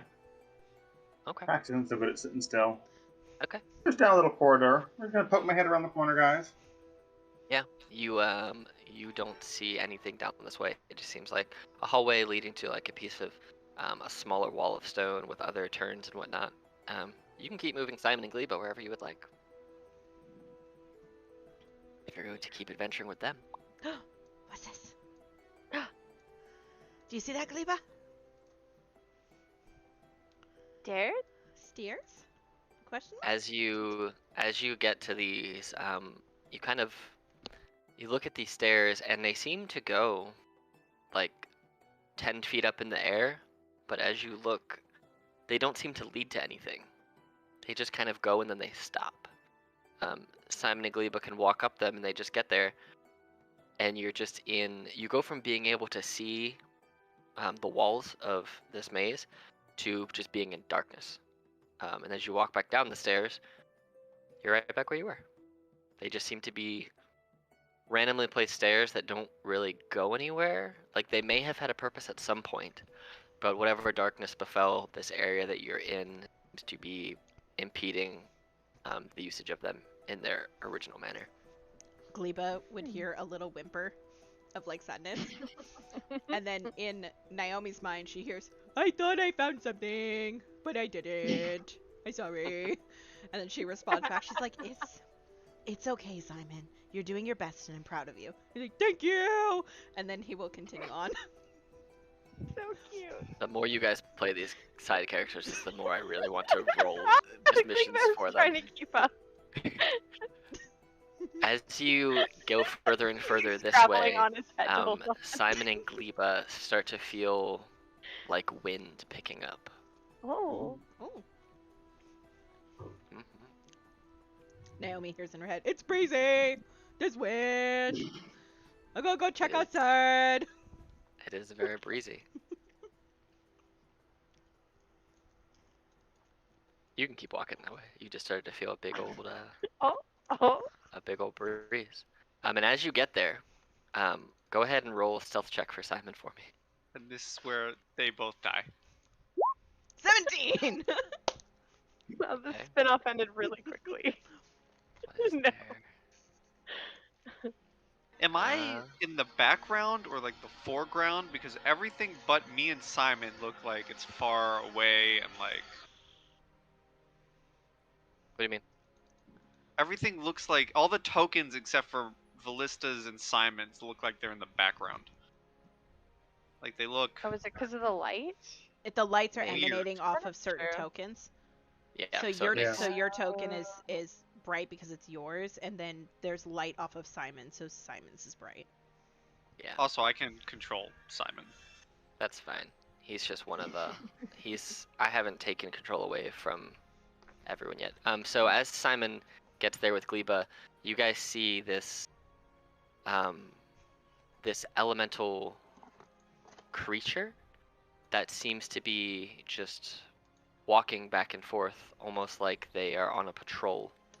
You see that they seem to almost be like a mini tornado, with a full set of armor somehow maintaining its stature on top of this windy creature, and it's just carrying a mace that swings around as it just kind of floats back and forth in this little region over here. It doesn't see Simon and Gleba, but you see that it's starting to walk over this direction, and seems like it's going to be turning around. It's just kind of following a path. Something is on patrol. I know this. Come back. He's on patrol. He's busy. He's so windy. Be careful. And then Simon will start back. Simon would be a barbarian for sure. A not smart barbarian, but the goodest of boys. A good boy. Let's see how good Mackenzie's brain is for finding her way back. Funny to watch you move through this maze when I know where you're going. I'm No! stuck on a wall. I'm sorry, I cannot see. Oh, There you are. hello. I went Yep. Oh, I went the wrong way. I got lost. I'm stuck on a wall. You got again. lost I again. got lost again. So while Simon is trying to find his way back, Yeah, that way. Yeah. yeah, Gleba, you can, if you want Gleba to like slap the side of Simon's Seriously? face with Gleba's tongue, you can totally do that. So it's the direct to like drive Simon. There you go. You There we go. found your way back, kind of. Cool. So Yep. you see, Oh. you see Simon and Gleba make their way back to you guys. Hey, look, Oh. they've come back. Oh. All right, so they're back. What do the four of you wish to do? Jesus. I could have put the explore feature on so it would highlight where you walk to, but this is way more fun for This me is more to fun. watch you try and find your way back. It's And so accurate. Fun. It's so fun and accurate to watch people go through mazes. Oh yeah, for sure. Okay. I did it! Good job, Simon. He looks like he's about ready to Alright. like bark in excitement, and then he stops and kind of like shuts his maw because he knows that he shouldn't bark. He's like, no, I need to be quiet. Aw. What do you make of this riddle, Pax?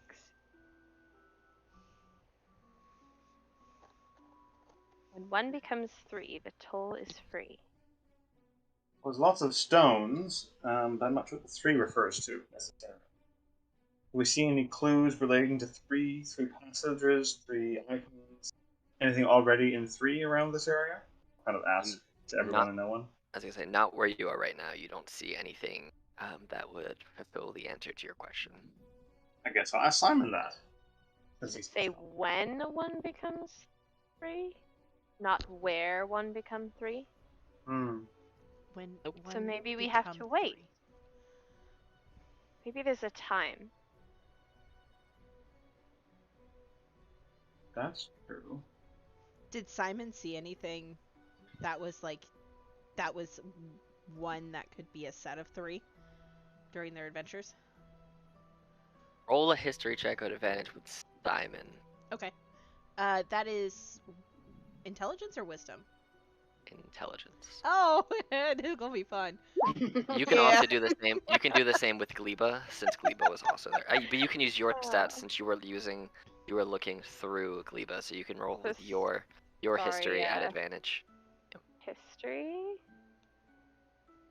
Let me see if it will work with advantage this time. Yay! So, even though they didn't spend a lot of time in the lair of this creature that was on patrol, you do recall that there was a shining gem kind of placed in the middle of the chest plate on the creature that was monitoring the area. Be one of the three. It was like this diamond-looking stone that looked older and dirty, but it kind of stood out a little bit now that you think about it. Okay, so perhaps it has some magic properties that could activate something. So maybe if we collect more of those and figure out what to do with them.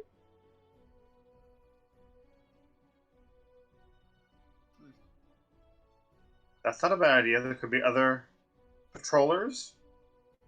Yeah, if there's one, there could be more.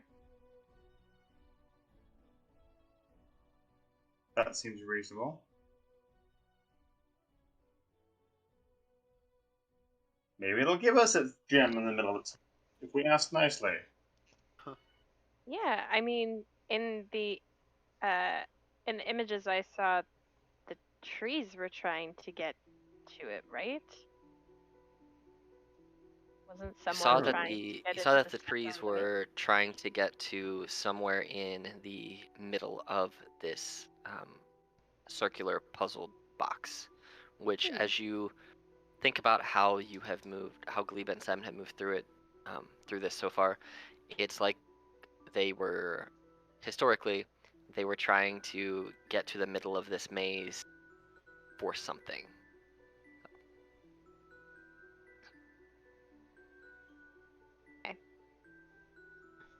I guess we might as well look for ourselves. Yeah, we should check it out for sure. I think maybe we should start trying to get to the center of this. It makes sense because the tree was directing us here. So maybe the trees know where it is. That's a good thought. As long as we go careful, we should be fine.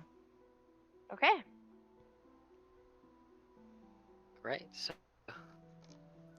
walk to wherever you guys want to walk to. Who would like to lead the way? I would recommend, if there are more things that have appeared in the tunnels since Simon and Gleba got back, whoever is the quietest should probably go first.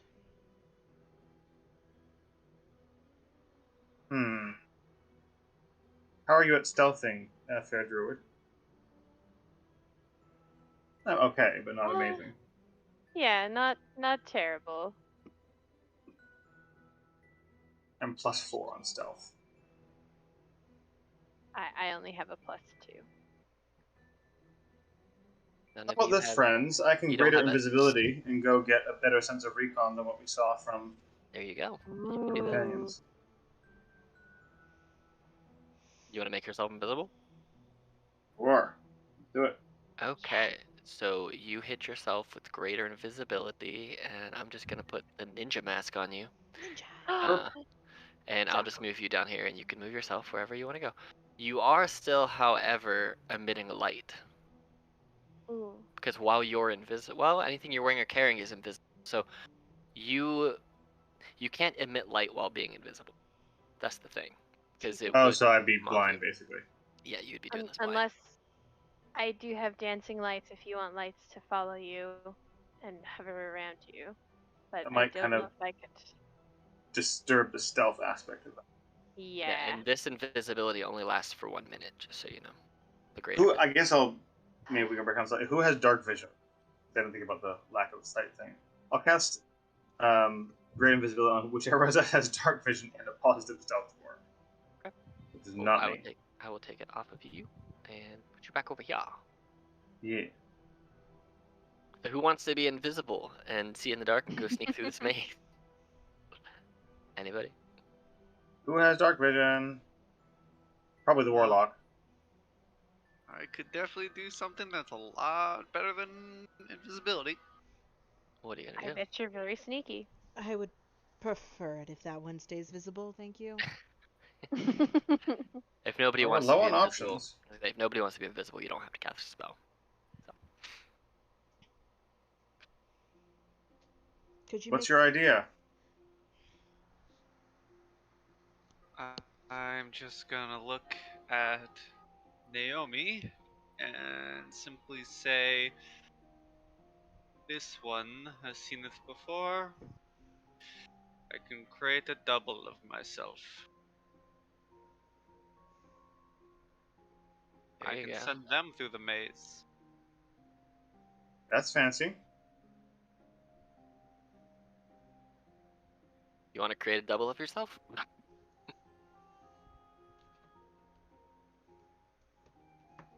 I'm waiting for everyone else. Yeah. Okay. Yeah. Okay. All right. Well, I will make your double right here. Will you be able to see inside the maze? I am smiling because as the double pops up, Felista fades from view as she goes invisible. Okay. Well, I'm gonna make this one disappear. But you have the control of the other one, right? Yes, I do. Cool. So you guys see a second form of Ballista appear just ahead of Simon, and the original just kind of disappear. It almost looks like they just translocated themselves a few feet ahead for some reason. And mislead. That's what I used. Yep. All right. It lasts for 1 hour. Jeez. And I will be spending everything to see through my Okay. double. Cool. So, yeah. All right. So you see Ballista just kind of walk off into the maze. So out of character question, Mhm. for you, Pi. Uh-huh. It says that you give up all of your senses. You are blind and deaf in the regards to your own surroundings. Oh yeah, I can't hear anything from myself. I am using all of my senses through the double. So I totally understand why you're doing this, and it's totally in character. But I'm gonna throw this out there as something that you may or may not have considered.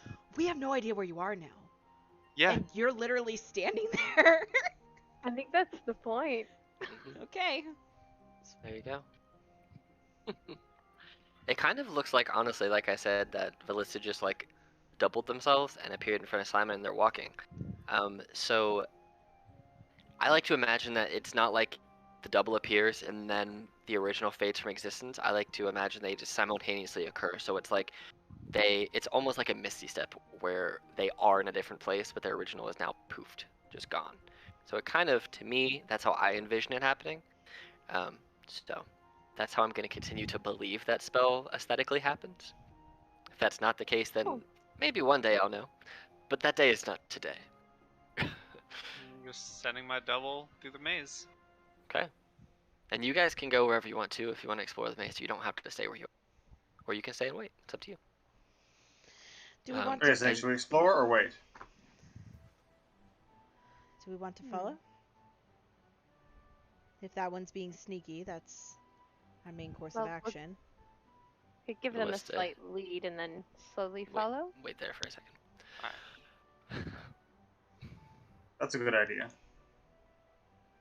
So sort of wait till the ballista is out of sight and then slowly start kind of following. Okay. Yeah, you guys can start walking. You saw that Ballista went this way, and you saw the direction that Ballista went until she escaped your eyeline. So you know the general direction that she went. Ballista, as you approach where you are, the ground that is a different color from where you are, from where you started at, you see that there is water. It's a couple inches deep, but it's cold. it doesn't feel like the kind of water that you would bathe in or drink. It has this. Roll me a nature or an arcana check, Ballista. Nature or Arcana? I have a 0 to both. There you go. 8. The water just feels different. It feels thick, almost like syrup. Yeah, thick water. But it's not impeding your movement any. It's not deep enough to do that. But it feels thick, and it clings to you a little bit. Okay, you all can continue. I have an idea at the riddle. Okay. I mean, I can say it. You can. Y'all. Yeah. I mean, y'all. If you haven't caught on, wind, water. Surely there's fire. An elemental puzzle could be. Yeah, that's what I'm thinking. Ooh. Roll me a stealth check, Ballista. Sure.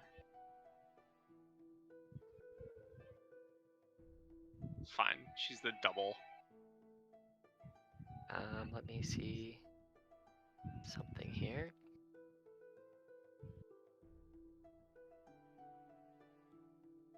As your double is approaching, you see walking this way is this creature made of water that has armor from head down to waist, and they're carrying a trident.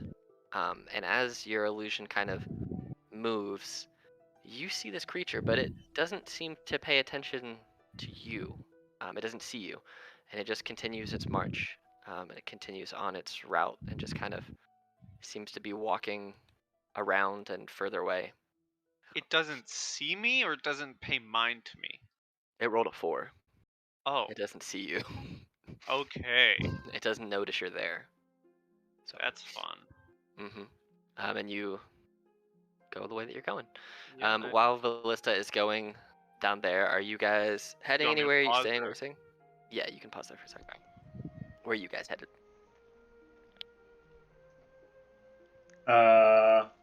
Following shortly behind was the plan, right? Yes. Yeah. Let's do it. All right. You are the head of this marching order. Oh, I am? Got Okay. it. Yeah. You I mean, are unless the you don't want to leader. be. Ah, I'm stuck. Ah, Simon, come.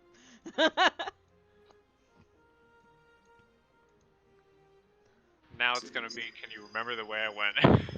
Nope, wasn't watching. That's okay. Because you're all gonna end up in different directions, and it's gonna be glorious. There you go. So you guys are following Pax. I'm gonna let them tread their path for a minute to see if they end up where I think they're gonna go. But really, they Back to don't. where the friendly quotes guy was. Oh, I think I'm getting us to the center, actually. Oh no, Simon's stuck. If you get stuck in a wall, let me know. Oh, it's easier just to click and not drag. Yeah. Just let it flow around. Oh yeah, You can do that. I'm in the middle. I'll message telepathically to everyone. Keep going counterclockwise. I found the middle by accident. Ooh. Yeah. So as you approach the middle, you see that there is this stairwell leading up to this big circular portal. There doesn't seem to be anything happening within its ring. You can see directly through to the other side, and you can see the wall that is opposing you. You see that there are 3 depressions for stones. One in the ground at the bottom middle of the ring, one on the left inside of the ring, one on the right inside of the ring, and then at the top middle of the ring, there just seems to be where all the other depressions are that seem to be circular and gem-shaped. There seems to just be a blank square, a blank stone with nothing on it. There you go. This is what you see with this thing. So, putting the knowledge that you have so far together, you could garner that there are 3 stones that you need to put into this ring to activate it, or to at least have something happen. Got it. I'll share as much with my team as they arrive and say, I suspect that glowing gem that Simon saw in that mace-wielding person is going to be required, as well as 2 more from somewhere. All right. And bopping down to Ballista, you ran into a dead end. And what do you want to do now? You know, exploring. Okay. Boop-a-doop. I saw that guy. I'm just walking back. Beep boop beep. Yeah, I'm just So exploring the rest of the place. you just keep exploring. When there's somewhere that you need to stop, I'll let you know unless there's something specific you want to do in your explorations. The other 3 of you and your companions, what are you doing now that you have found this middle? Are you staying there? Are you going somewhere else? What do we think, team?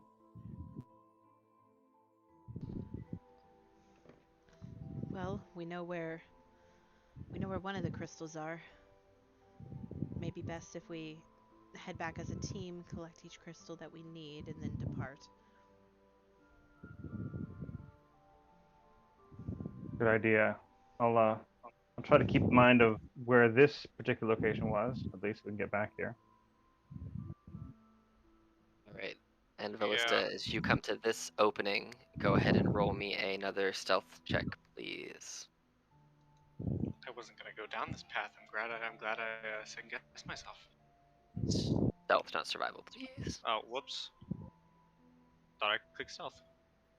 So you see, Can I take the survival? Not that it matters. yeah, he rolled better than that. You see, as you approach this area, you saw before that the terrain was kind of watery and sticky and almost syrupy.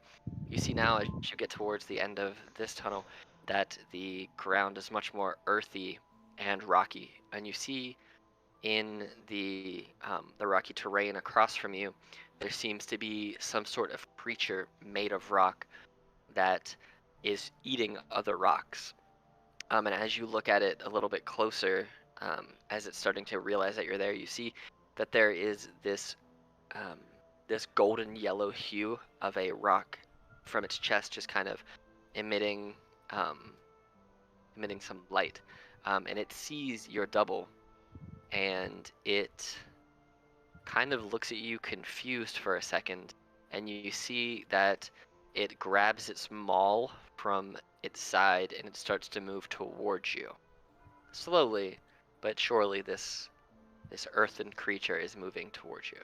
You can react however you so choose. It's just slowly moving this way.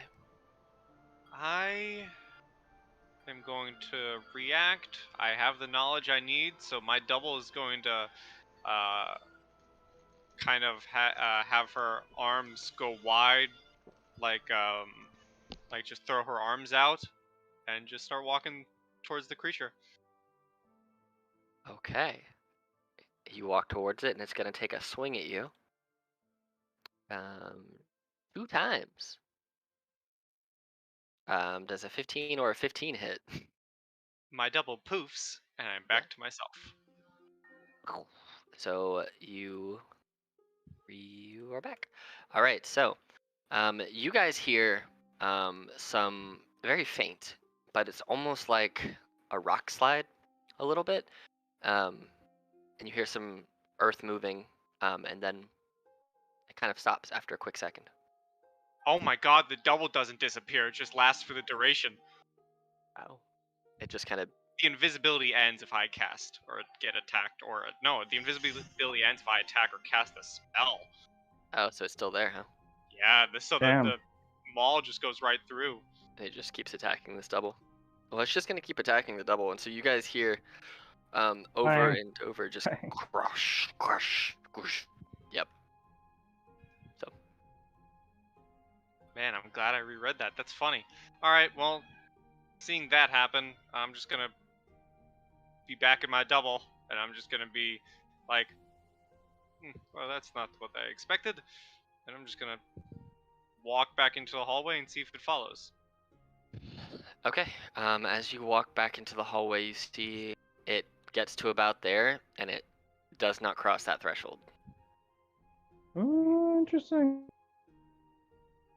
That is good to know. Well, it gets to about here, where the rock, before it goes to like being more carved, where it's still kind of like more naturally destroyed, it goes to about there, and it throws rocks your way, but not damaging rocks. It just throws them at you because it's mad.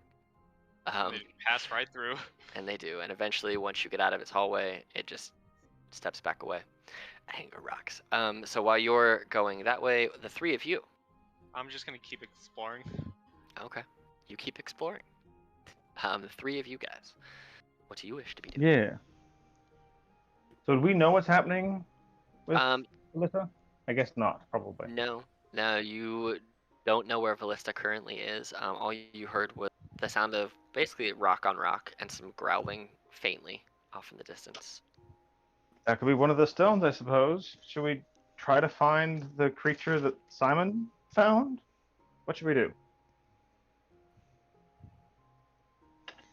We have more of a definitive location on where the creature that Simon found is. However, as much as I hate to say this, I don't think we should leave her behind. No, she is useful. Perhaps she was, wrongly accused or a traitor in name but not heart. How well do you know this young lady, anyways? I know of her former position, and I know how she betrayed my sovereign. Huh. How just is your sovereign? They're often complicated creatures, sovereigns. I feel like mine is the most just around. He has my utmost loyalty, and if it wasn't for him, I would be dead. Okay. One's life on the line is a good measure of loyalty, but let's observe her by her behavior, at least for how trustworthy she is in this current mission. This current foray will be a good test. You know? It would take a lot more than this Sir Pax to be able to atone for what she has done. I see. Though I appreciate your outlook on life.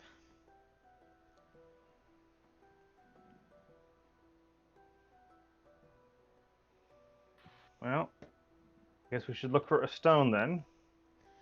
Do we want to look for stone, or do we want to look for a ballista? I guess either is good. Simon. What do you suggest, Anthea? I do agree with Naomi. I think that one more person will help aid our strength, and we can go around, and hopefully these things won't be too aggressive, but if they are, we'll have more help. Kind of wandering, trying to keep message up. Can you hear me now? Well, Can you hear me now? Good. Can you hear me now? Hear me now. Can I have... Oh, I stubbed my toe. Oh no! Can hear you, can't see. Hey. Mm. DM, can I have Simon track Ballista based on smell? Simon will take you. Vallista, is your original staying where you are? Yeah, I'm sticking through my the senses of the double. Also, Michael, I think you accidentally turned your camera on. Yeah, you did. Oh, good job. Yep. Oh. And you. There's my ceiling. That's fine. Yeah. So we'll stop you right about there. Thanks. Pax. Yep. But yeah, Naomi, Simon would basically track Vallista sent back to the entrance to the maze. And if you want, I can. Let me ask you this: are you all trying to travel with Pax, or are you trying to go to Vallista? And I can just move you all there. Trying to find Vallista. Okay, so I will say that you all followed Simon's nose. Well, those of you that aren't here followed Simon's nose, and you ended up back over here, because he's a good tracker. But you don't see Vallista. Vallista's still invisible. Pax, are you going with the group, or are you going to where you are right now? as much as a player I'd want to go by myself, I think Pax would stay with the group. So Okay, yes. cool. So you let Simon take the lead, and you followed your way back down here. In the way that you guys had to go, it was just basically you made your way from down this direction. So, Ballista, you see all of your cohorts make their way back to the entrance. Your double is still out there on that staircase to nowhere, but they're all back, and Simon's just standing there sniffing the air, but there's nothing there to what Simon is sniffing. It's just the last place that you remember seeing Ballista. I'm still in my double right now, so Yeah. I don't hear or see anything from my point of view. Oh yeah, we'll do this so that you don't actually see Ballista. There you go. Does this so? I don't know about the others, but does this stairway actually lead to nothing? Because I can see through magical darkness. It actually leads to nothing. Okay, It just seems so to it's go not- up, and then it just kind of, where the darkness is, you can see through it, but as you get up there, you just see that the stairway just stops. And there, it would be just darkness, but you just see shades of gray. Okay, so it's not like they walked up and couldn't see platforms because they couldn't. It was like magical darkness. It's not magical darkness. I mean, it's magical darkness up above you, but the stairwell does stop. It does not go anywhere. Okay. It may have gone somewhere in the past. There's no way of knowing, but there's nothing up there. Is this high enough to see the entirety of the maze, or? With your magical dark vision, go ahead and roll me a perception check, and I will tell you. Cool. Because yeah, I can see up to 120 feet. Mhm. Perception? Yeah. Perception. Oh, You can't quite make out details. You look in the direction of the places that you have been, and you can see the two things that you have already encountered. It looks like a big pile of rocks, maybe slightly moving, and you see over here there's water. You can't quite make out the thing that's over there that you know is there, but other than that, you can't really quite make out anything other than the tops of the walls. You can't quite make out the maze itself. You can't make out those fine details because you're kind of trying to find different things. You know where the elementals are, so you look towards those, and you can see that there are walls, but you can't really make out the maze structure itself from that perception check of a 3. Okay. But you just know where the other two things are, so you know what to look for in those generalized areas. You guys make it back to the entrance. Vallissa's nowhere to be found, but Simon is sniffing the air like they should be there, but they're not. What do you want to do?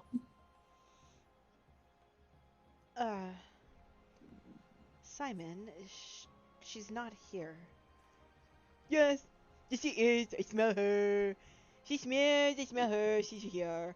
No, Simon, she's not. I swear she's here. And Simon's just sniffing the ground, just like running in circles. So any place that Ballista has stepped at one point, Simon is like, his nose is like buried in the dirt, and he's like, I smell her. She's here.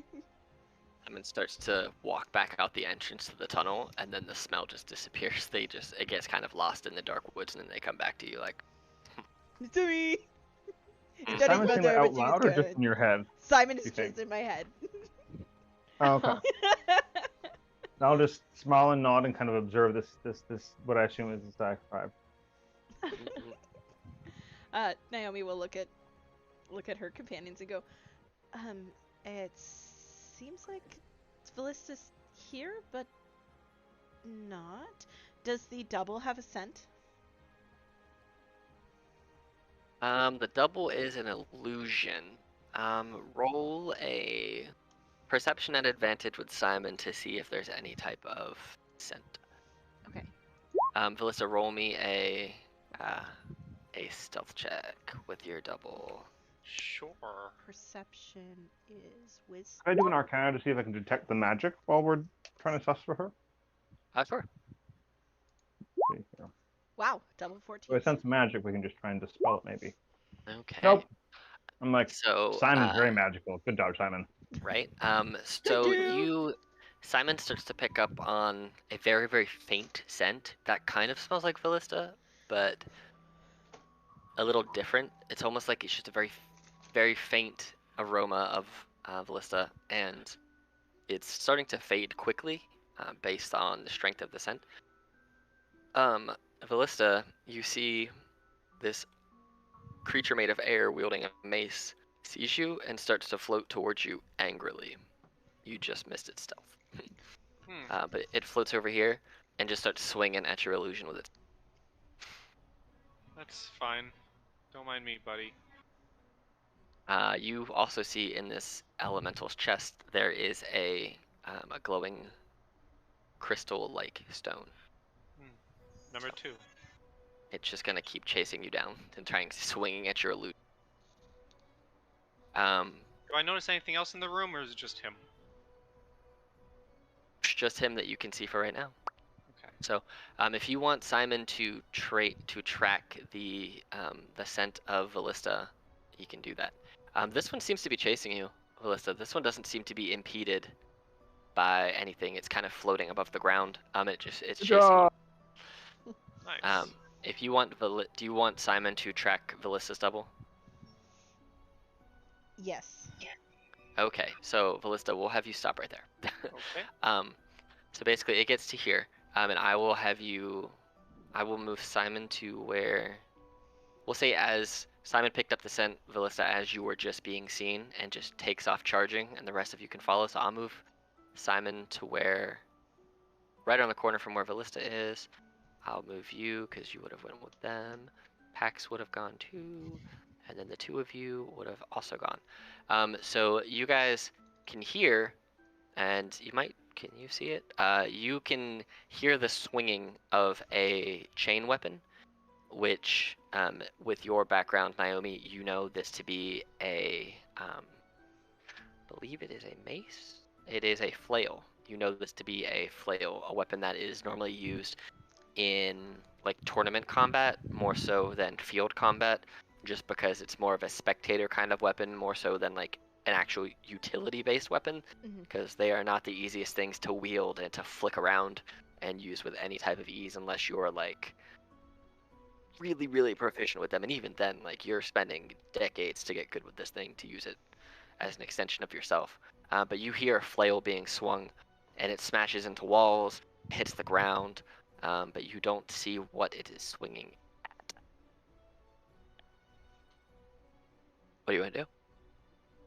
And you see that Simon starts to move a little further around the corner as he's still tracking Ballista. Simon, stop. Okay, he stop. And he like just sits down. Mm-hmm. She out loud says very softly. She says stop, and he just like stops and like sits down like a good boy. His tail is just against the ground. And then I will slowly like step past Simon and like peek my head around the corner. You see this creature that Simon, and that you saw through Simon before, a creature made of air wearing armor wielding a flail, and as you peek your head around the corner, it heard you say stop, and it just kind of starts to turn its body back to look towards you, and it starts to move in that direction. Time to roll initiative. It sees you. You can't use your attacks and stuff through your... Oh, if I do that, it cancels Exciting. the illusion. Alright. It's You coming. Well, attack the double. Well, the double stays, but the invisibility ends if I attack or cast a spell, and I can't cast through my double. fair. Alright. Yay. Cool. Alright, Do you so... want me to roll for my double? Yeah. Roll for your double. We'll see what happens. Pax, did not add you in here. I will add you in here. Add turn. 15. And let's double. 2. Cool. Sending. Alright. Anthea, you hear her say, and you also hear the flail crunching into the walls and the floor. You can't quite see this, whatever's making this noise, but you imagine that it is the thing that you saw in Gleba's eyes earlier. Awesome. Delightful. Man, I hate rolling high when I don't have a plan. you want to, I allow people to delay their turn. It would basically just move you Yeah, can down I do behind that? somebody. Yeah, you can put yourself permanently behind somebody in combat. You just tell me who to be after, and I'll just move you after them. Let's do probably after Naomi. Okay, so I will just She's up at change the front, your. so I'm kind of watching what she does, if that All right, makes I sense. will. Yeah, I'll just change you to 4, and then you'll just have your full turn when it comes your turn in the order. Cool. Thank All you. right, well then, Pax, that makes it your turn. So just so I make sure I understand the situation, Alex, it's incorporeal, but it's got a metal mace, correct? It looks like it's made of wind, so it's corporeal. It just looks like a tornado that seems to be wearing metal armor from a helmet to a full upper body set of Metal armor. armor. Yeah, Great. that's metal all I need armor, to know. and then it has flail as well. Jesus, heat metal at 20. Okay, Yep, so I did not mean to cast it twice. no, you're fine. So it Ooh. just takes 20 damage. Or is Yes. that on its turn? Okay. I think it's now. Does it say? Does it matter if it's now versus on its turn? No, because its turn's next anyway. So Okay, I'll look it up between turns. yeah, But yes, because and I then think I will. I think you use your action every round, and you can do more damage to it. I think that's how that goes. I think it's a concentration, or it's just a minute, and then you can just keep applying that damage if you want. That's so cool. And I will stay behind Naomi. So just it's kind of a flash of hot white light. You got Naomi. You see that the cool blue metallic armor around this air elemental starts to get really, really red, and it starts to permeate. You can feel the heat permeating from it, and some of the air starts to evaporate off of it a little bit, almost like it's just turning into smoke. It is the air elemental's turn. Unless you want to move or It's do anything else. compelled to con save, by the way. Oh yeah, that's If right. creature is holding or wearing it, it must make a con save to drop That's it if it can. If it doesn't, it has disadvantage on attack rolls ability check. 17. That What's is your spell probably save? a pass. So it does not drop it, so it is still on it. Okay. And it does not So have disadvantage. you cast it on its armor, correct? Correct. Cool. I It mean, you can can't choose drop. to take off its armor, but yeah. Yeah, that would just take 10 minutes. So Exactly. here we are. Could So you it's please gonna. wait? Can you please wait? I want to take off that armor. It's hot. I'm gonna put that on you. So it's gonna move this way. It's tried to hit this double so many times, and it has just continuously failed. It's just gonna attack the things that are blocking its way. So, fortunately, Naomi, that means you're gonna get flailed 3 times, and if it hits on any of them, it's going to imbue it with lightning and try and wreck your day. Let's see. Well, one misses. A 25 or a 24? Both of those hit. All right, so here's the lightning damage. Oh no, that rolled on me weird. So you take 11 bludgeoning plus 15 lightning, so 26, and then another 12, so 38 total damage for the elemental. Are you kidding me? I'm down. You only had 38 HP? No. Then how are you down? How did that? Hold on. Yeah, I was gonna say I think you have more than that. No, I have way more than that. I don't know what happened. I'll fix that. Don't mind me. More than that. Sheesh. Yeah, I was gonna say 38 should not take you down. You should be doing okay. You have like 60 something, right? Yeah, I don't know why. Who knows? But yeah, you took 38 damage total. So you have the rest. But that's its turn. It does that and it's gonna try and move through you. So it's gonna try and move. Well, it can't move through. There's 2 people in the doorway, so it's just gonna stay there. Melissa, it's your double's turn. I assume I hear this happening. Yeah, absolutely. You see through your double, you see the air elemental turn, and as it cracks down its mace 2 times, you hear this like thunder and this like light just this almost like a thunderstorm happens in the hallway. All right, my double is just gonna kind of round the corner behind it, Okay. and I'm just gonna kind of. Do I see everyone past it? Yeah. It's air.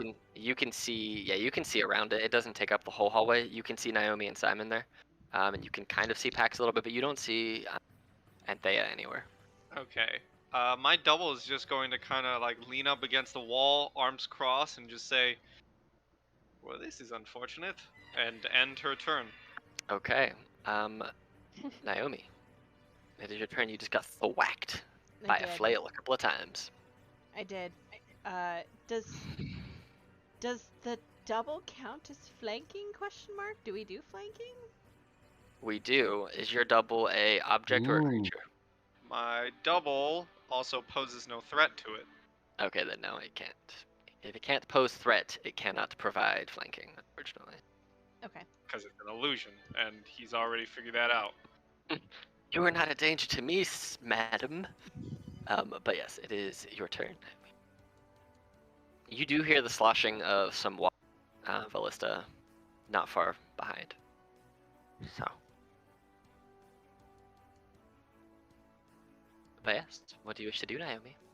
We're gonna try to deal some payback. 24 to hit. Yeah, that'll hit for 7 for sure. Yeah, it's gonna hit for more than that because we're gonna drop a divine smite in that. You will. Payback's a birch. Tree pun. Exactly, and it's gonna be at level 2. I like it. So that is 3d8. Yes. Yeah. So that's the first 2, and then wow, almost max on that one. Well, all right. So that's first attack, Mhm. and then second attack. Gimme.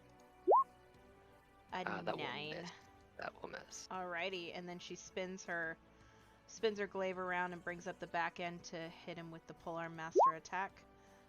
For 17. As you go to stab them with the polearm master, they kind of, with the back end of your polearm, they kind of move a little bit, and you don't find purchase. It seems to go through the air part of their body. bummer.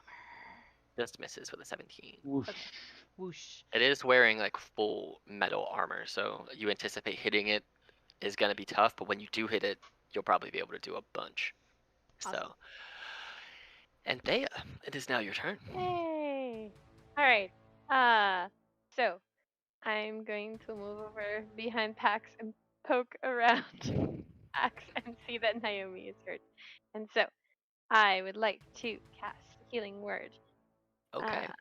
Let's put that there. Did that work? At 4th 14. level. That's a good healing word. Yeah. Thank you. Yeah, we upcast that. So yeah, so I Yay. yell over at Naomi, "Be careful, it hits hard." And as I do, I like kind of release some little spores that sort of float along with my voice. And then I'm not sure I can do much else from here. You have damage and cantrips; those can probably reach. Ooh, that is a good point. So, can I chill touch? Absolutely. Just roll Let's your do roll your spell attack. Oh, that hits for sure. Yay! And it cannot regain any hit points until your next turn. With that spooky ghost hand, just Spooky ghost hand. spooky ghost hand. I will stay back here. All right, Pax. So it's a bonus action to redo the damage, so we'll do that. Mm-hmm. And is at the level you cast it at too. So whatever that damage Correct. is. A lot. It was 4d8. So yeah, a lot. 48. Jesus. Nice. And then, let's see here. Just wrecking house with heat metal. And Naomi looks okay now, yes? About half. Okay, then I'm going to healing word you as well. So you can't do 2 bonus actions in a turn. Oh, that's Healing right, can't do too much. yeah. I forgot, right. Then, let's see here. I can cast a spell, though, correct? Because Yeah, because it was just a bonus, heat as long as metal it's was- not another concentration spell, because that would drop a heat metal. But yeah, you can do that. Got it. Okay. And I think.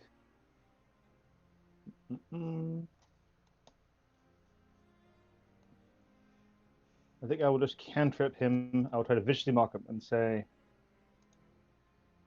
"You aren't even really here. How are you posing a threat? You should just disappear and let us continue on our quest." Wisdom save. So it is a wisdom saving throw. Power of rudeness. Exactly. It rolls. Yes. Oh, that's so fitting. I love it. Man. All right. So that's a D4 psychic and disadvantage on attacks for its next turn. All right, on its next attack. Okay, got it. I rolled 8 psychic. That's a 8 psychic. You rolled double damage, full damage on that mockery. That was solid. All right, so it's going to try and force its way to the other side, to the Nope. guy that just screamed at it. It's Nope. going to try. That doesn't mean it's going to be successful, but it's going to try. Nope, stay still. Yeah, you hit it for 13 damage. Well, okay. Let me roll.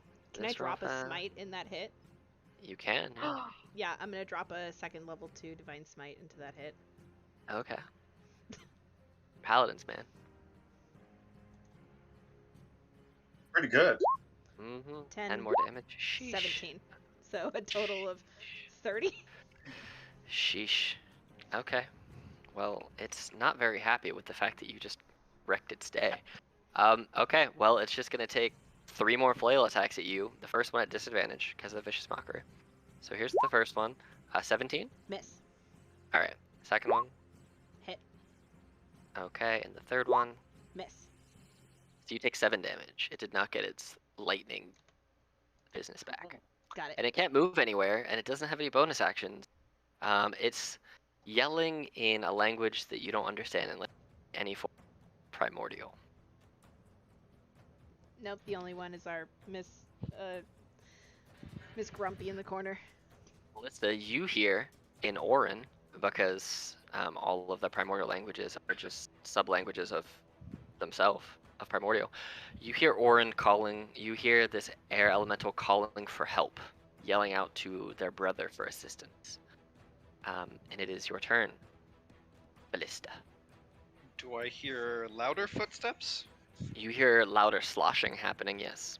Right.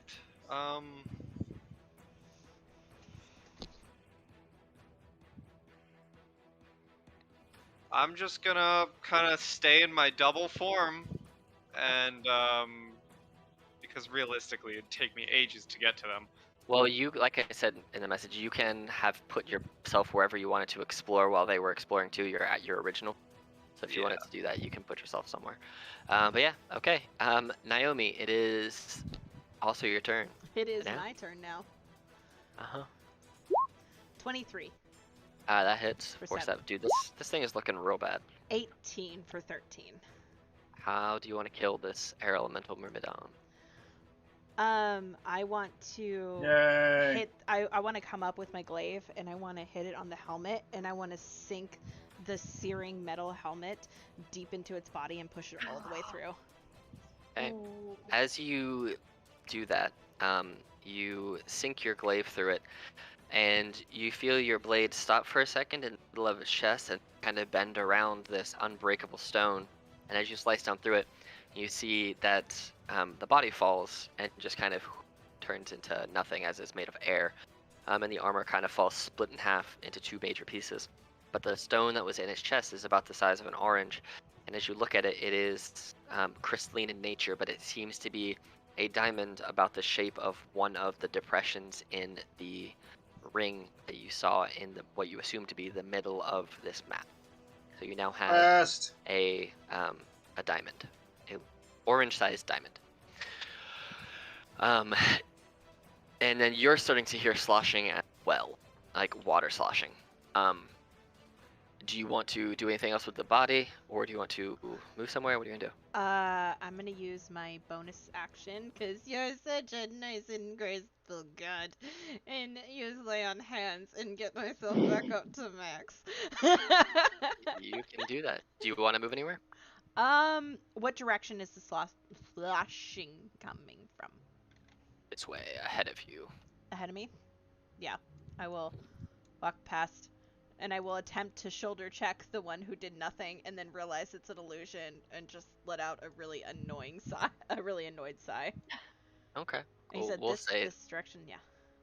yeah, that's just a wall. So yeah, you basically can just get to there, and yeah, it's about 30 feet. We'll say that's about 30 feet because you walk down that wall to explore, and you can hear more sloshing, but you don't see nothing yet. And Thea, you see Naomi slice down this creature and pick up this diamond, heal herself a little bit, and take off. What are you gonna do? Awesome. Well, shall we? And I'll like gesture to Pax, and can I basically like hold my movement? Because I don't want to plow through him. Yeah, you can Yes. walk around them too if you want to. We Or shall. you guys can move together. I'll let you go by. I will Okay. not contest the movement of an ally. Well, if he lets me go by, then that's even better. Okay, so we'll just so, say that if you can, with 30 feet, will get you to like right it's here. like, There. hello. Yeah, and you see Naomi, and if you want to move ahead of Naomi, you can, or you can hold an action. Or Let's see. I mean, can I just hold like a chill touch if anything comes out? Can I do that? absolutely. Okay. All right, so cool. So we're at the top of the order. I really need to go to the bathroom. I've had to for like 45 minutes. Do we want to take like a quick break real fast? Because I really have to. Yeah. Yeah. Totally. Cool. All right, cool. So let's pause and say like 6 minutes. Does that work for people? Cool. Yeah. Sounds like a plan. Cool. All right, 6 minutes. Be back in 6 minutes.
You hear some sloshing. You don't see anything yet, but I'm actually going to, because the creature is effectively around the corner, I'm going to roll initiative for them.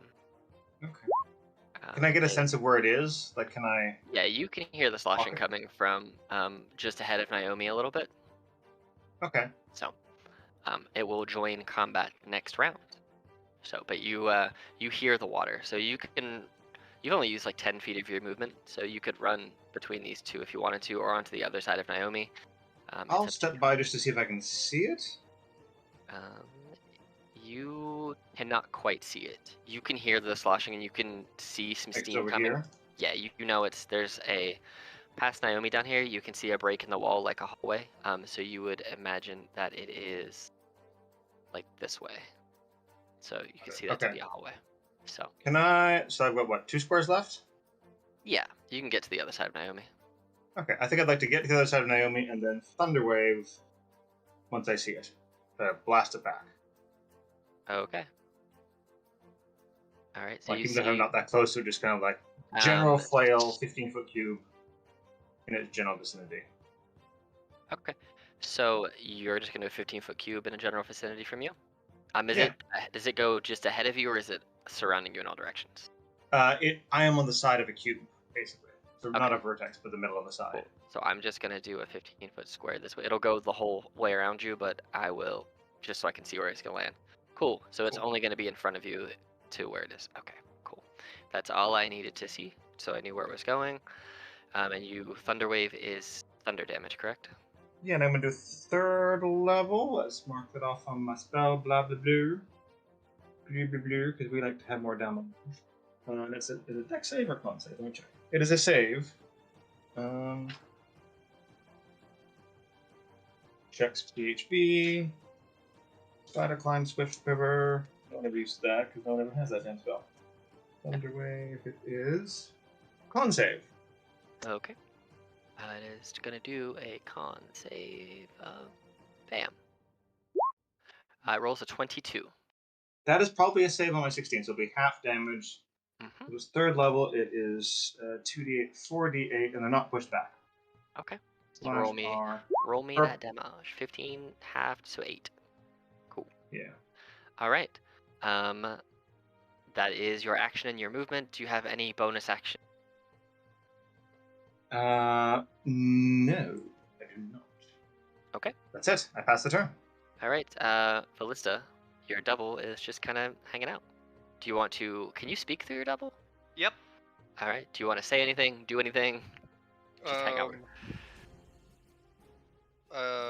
Still arms crossed, kind of leaning against the wall. My double is just going to say, "Oh, I guess I forgot to mention that there's another one around the corner," and then that'll be her turn. Okay. So Naomi, who I am piloting for a bit, because he had to step away. So my assumption for Naomi is that she's going to head into the fray of battle like she does and take some swings. And if she crits, she's gonna do a smite. So she's just gonna run right up to this boss. Let me pull up her sheet real fast. I should have done that a second ago, but here we are. And this is why, here's my plug for D&D Beyond, it's great, because I can pull up all of my players' character sheets and do stuff for them when they don't have the abilities. There's my plug, unpaid plug. Anyway. It is pretty great. Unpaid plug. So she is going to go ahead and take, she gets 2 attacks and a bonus action attack. So first attack is a 25 will hit for 13 damage. Here comes her second attack. 14 will unfortunately miss, but she does get a bonus action attack because she is a polearm master. So here that comes. As she flips around her mace. Wow, I'm rolling very badly, I'm sorry. You rolled an 11. 25, a 14, and an 11. So Naomi sprint in. As she slides in on this water, the glaive, tries to stab it again, but it just kind of misses and goes through the watery body, and she tries to flip it over and stab it with the base. But again, the base of her polearm kind of slides up through the water, and it's kind of like the water becomes amorphous for a moment, and it kind of separates itself around the paladin's glaive until it passes through completely and then reforms into this metallic armored wearing water element. Anthea. Okay, so I can't see this thing yet, so I'm gonna continue to move. Okay. Yeah, you can get forward. around into the hallway where you can see it. Yeah. Pax basically cast blind, and it worked. So- Right, AOE. Wonderful. But you can move past Pax if you want to. Okay. Will Pax can Pax basically allow step me down to in the move hall. past? Yeah. Oh, of course. Pardon me. Excuse me. By Right all here? means, Valeria. I still can't see. Can't see it? Why Oh. can I still not see? Am I in a weird spot? Maybe. Can you see now? That's weird.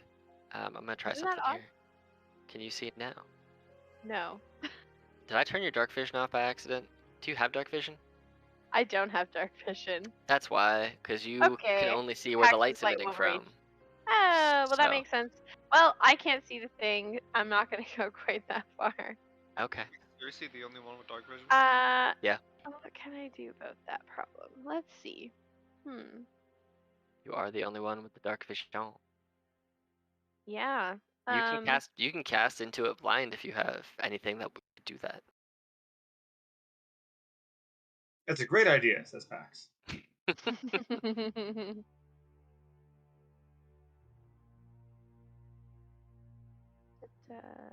Is there anything?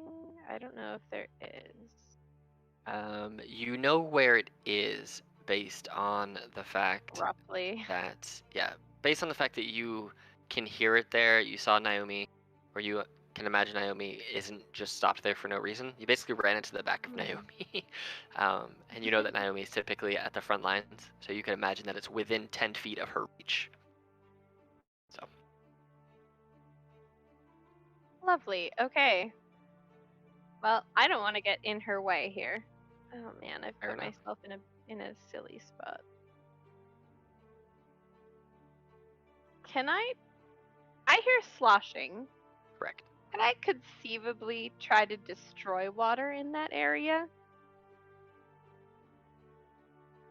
You could, and I know that destroy water doesn't typically have damage associated with it, but if you wanted to destroy it, and I would say it would have to pass a con save against your spell save DC, and it would just be 2d8 at first level and 1d8 per level, because I know there's no damage associated with it. So if you want to do it that way, we can totally do.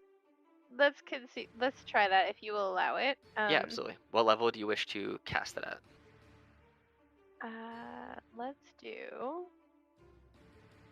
Let's do second level. Okay. I'm just So- gonna do that so it takes my Cool. spell slot. So And you. it didn't, of course. All right. So we're just going to put the level 1 size on here just so the people who are watching at home can see it. This is how big your destroy water is. This is just level 1. It does actually get bigger. So it's really like this big that you just drop a Like destroy water in this there. entire chamber Yeah. that I can't see, I want to try to Yeah, you hear the water just. soak that up. So go ahead and roll. You did a second level, correct? Mm-hmm. So roll 3d8, and that'll be the damage. If it passes a con save, it will be half of that. It rolled a 9, so Nice. it fails. So it's going to take 12 damage as you just destroy a portion of its arm. You hear it yell out in a language you don't understand, but Vallista, you understand, speaking Aquan. You understand that it's screaming in pain and is cursing whatever creature just destroyed a portion of its lower body. So, Wow. yeah. Who would do that? That's so mean. Not Okay. ominous at And then all. can I like kind of press myself against this like kind of wall so that I'm out of the way in case Pax Yeah. wants to move forward? Okay. Mhm. And this hallway is only wide enough technically to be one person wide, so it can see you. You can't see it, but it can't get to you. So it's gonna do what Okay. it can do, and it's just going to attack Naomi directly in front of you. So it's gonna do. First trident strike is a 14 against Naomi, which misses. Second trident strike against Naomi is a 10, Jesus, which also misses. And third one, wow, this thing is so disturbed from having a portion of its lower body just insanely quickly destroyed out of feasibly nowhere. The water behind it is destroyed. Its lower body is partially removed, and as it's trying to stab into Naomi, it doesn't have balance. It's almost like you ripped one of its legs off, and it's kind of tilting to one side and just trying to quickly regain itself. But there's no water there with which to rebuild its lower body just yet, so it almost has to shrink down in size a little bit to kind of rebuild the fact that it's lost some of its stature. And in doing so, it's trying to stab, and it misses Naomi with all 3 of its attacks. You don't see this, of course. You just hear the changing of like metal on metal, and you don't hear any grunts in pain. Pax, it's your turn. Good. Is it wearing metal armor? Can you see it? Oh, I can't see it. Look at But- it. This is true. So you don't know, because if you can't see it, I don't think you can cast that spell. This is true. I cannot see it. Let me see where Naomi is either. Naomi's this way, right? She went through the hallway. She's basically. Can you see Anthea? Or Anthea? Yes. Yeah. So basically, Oh, there if she you is. look, Okay. yeah, if you look at Anthea, yeah, you can step between the 2 of them, and you Okay. can basically squeeze in there. It's a very tight fit hallway now. You're all lined up. So my idea is pop in, do a thing, and maybe pop back out, assuming Anthea and Yeah. Naomi are okay with that. Yeah. And I assume I still can't see it because it is in darkness, correct? If you don't have dark vision or the light cantrip, you can. Well, you can see what you can see because you are emitting light from yourself, right? Right. And you cast light on yourself earlier, correct? Correct, at the very beginning of the dungeon. Let me ask you this: is light a concentration spell? I forget. I don't think it. I don't think it think is. so. I don't think it is either. I Because don't if think it it's is. yeah, well yeah. So you can see what you can see because you have light on pretty much Okay. perennially. Does So it yeah, look like Thingy has metal armor? Yeah, it's not concentration. Yep, cool. So it does look like he is wearing some sort of metallic plate armor. Heat metal again. At level 2. Heat heat Stay metal back at from my level- friends. So you're casting it at level 2 or level 3? No. Oh. I was at 3 level. Put it 3. Why not? It sounds like the All right. my mistake. So we'll go with Good the job, first Michael. one. We'll go with the first one since it rolled all those times. So it has to make a con save. The damage just happens, and then it makes a con save to throw off the armor. What's the con save? DC 16. Well, the natural 20, I think it passes the save, so it doesn't feel obligated with which to remove the armor. It does Which is not nice. yeet, It does but I not can try do more to. damage next turn. It does not try to yeet Maybe. its armor. Then I will step back over here. Be Okay. like, you can do it, Naomi. Valista. Anything you wish to do? Just kind of still chilling. Okay. Is your primary body doing anything? You know what? Yes. I'm gonna pop back into myself for a second. Okay. Because it's just a bonus action to command the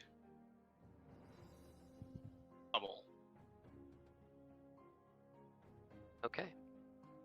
Do you want yourself? You want your token back? Control of Yeah. it? Yeah, Okay. it's actually a bonus action to swap back. So yeah, I swap back.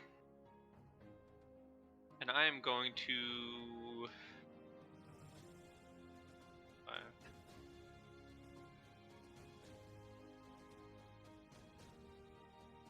and I'm going to action to dash.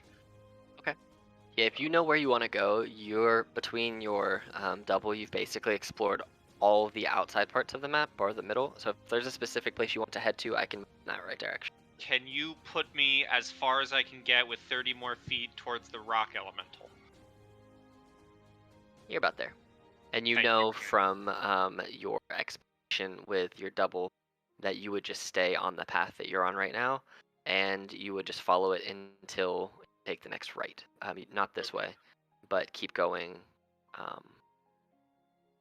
You would know to keep just going this way, basically. Okay, I So. would know to ask the DM to move me when it gets back to me. Absolutely. It is Naomi's turn, so Naomi is just gonna do what Naomi does very well, and she's going to do herself some glaive attacks. So her first one is a 17 to hit. 17 just misses, unfortunately. Her second glaive, she tries to swing around and catch it. As it's shrinking in stature, it's getting a little harder to hit. With a 16 for her second attack, she also misses, but she's going to try and catch it with just the polearm. The end of the polearm, which brings it to... Wow, I cannot roll for Naomi. It's 17, 16, and 10. I'm sorry. Yesh. So she is just going to end her turn there.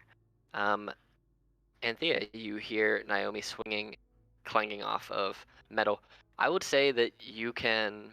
I'm going to do this because it's starting to glow now because of the heat metal. So I'm just going to say that it's going to emit a little bit of light, just enough that you can probably see it now. Yeah, so you can see it now as the heat metal that Pax cast on it is starting to make the armor actually itself glow. So it's now in your visual.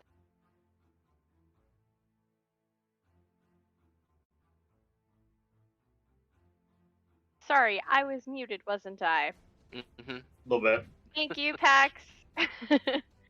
So, You got this. I'm gonna chill touch him. Okay. Go ahead and hit me with that. Ooh, that'll miss. Maybe Unfortunately. not. Maybe I won't chill touch him. Okay. So that misses with a 10. Anything you would like to do on your turn? Anything else?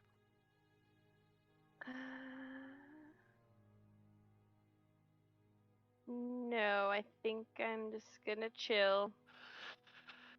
Okay. I'm gonna chill. I won't manage to chill touch him, but I will chill.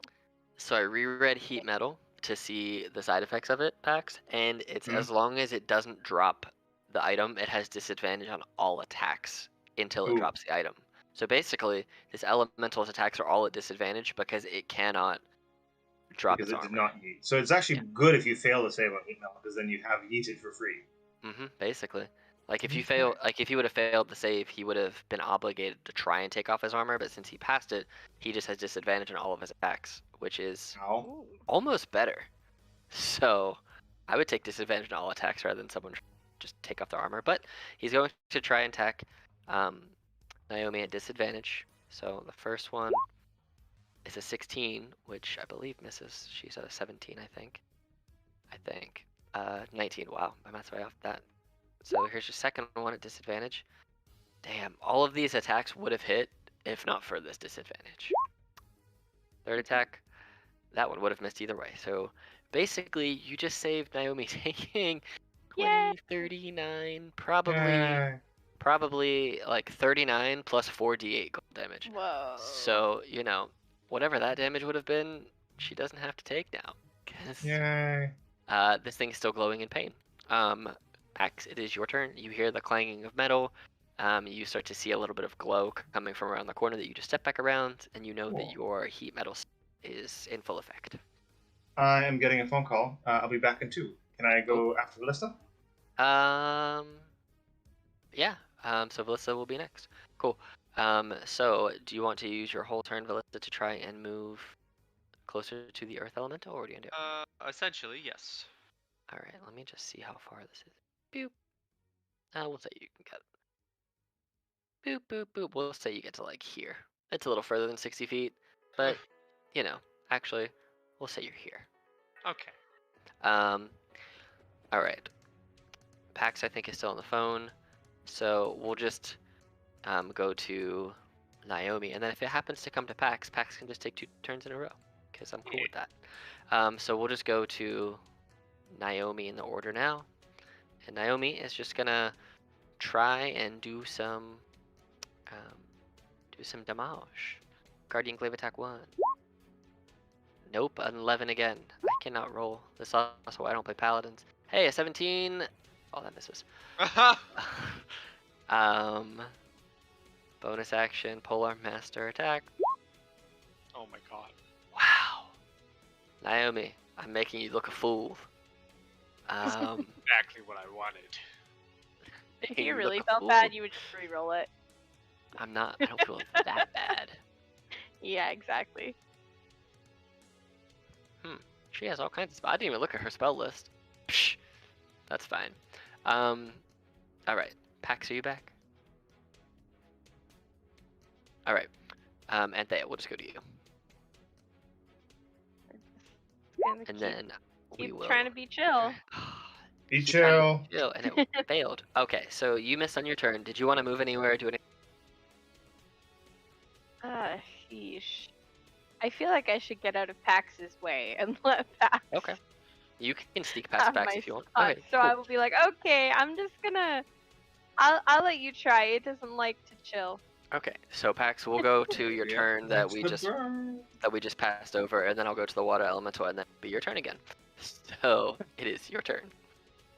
Then maybe it likes to burn and do heat metal damage again as a bonus action. And then that's my vicious mock. You will burn even though you melt. I thought you were an ice elemental. I'm confused, but burn anyways. Your MO. The wisdom save for the vicious mock. What is the damage from the heat metal? I think it is 3d6 because it's level 3 spell. I think it's 3d8. Oh, 3d8. Okay. Yep. R3d8.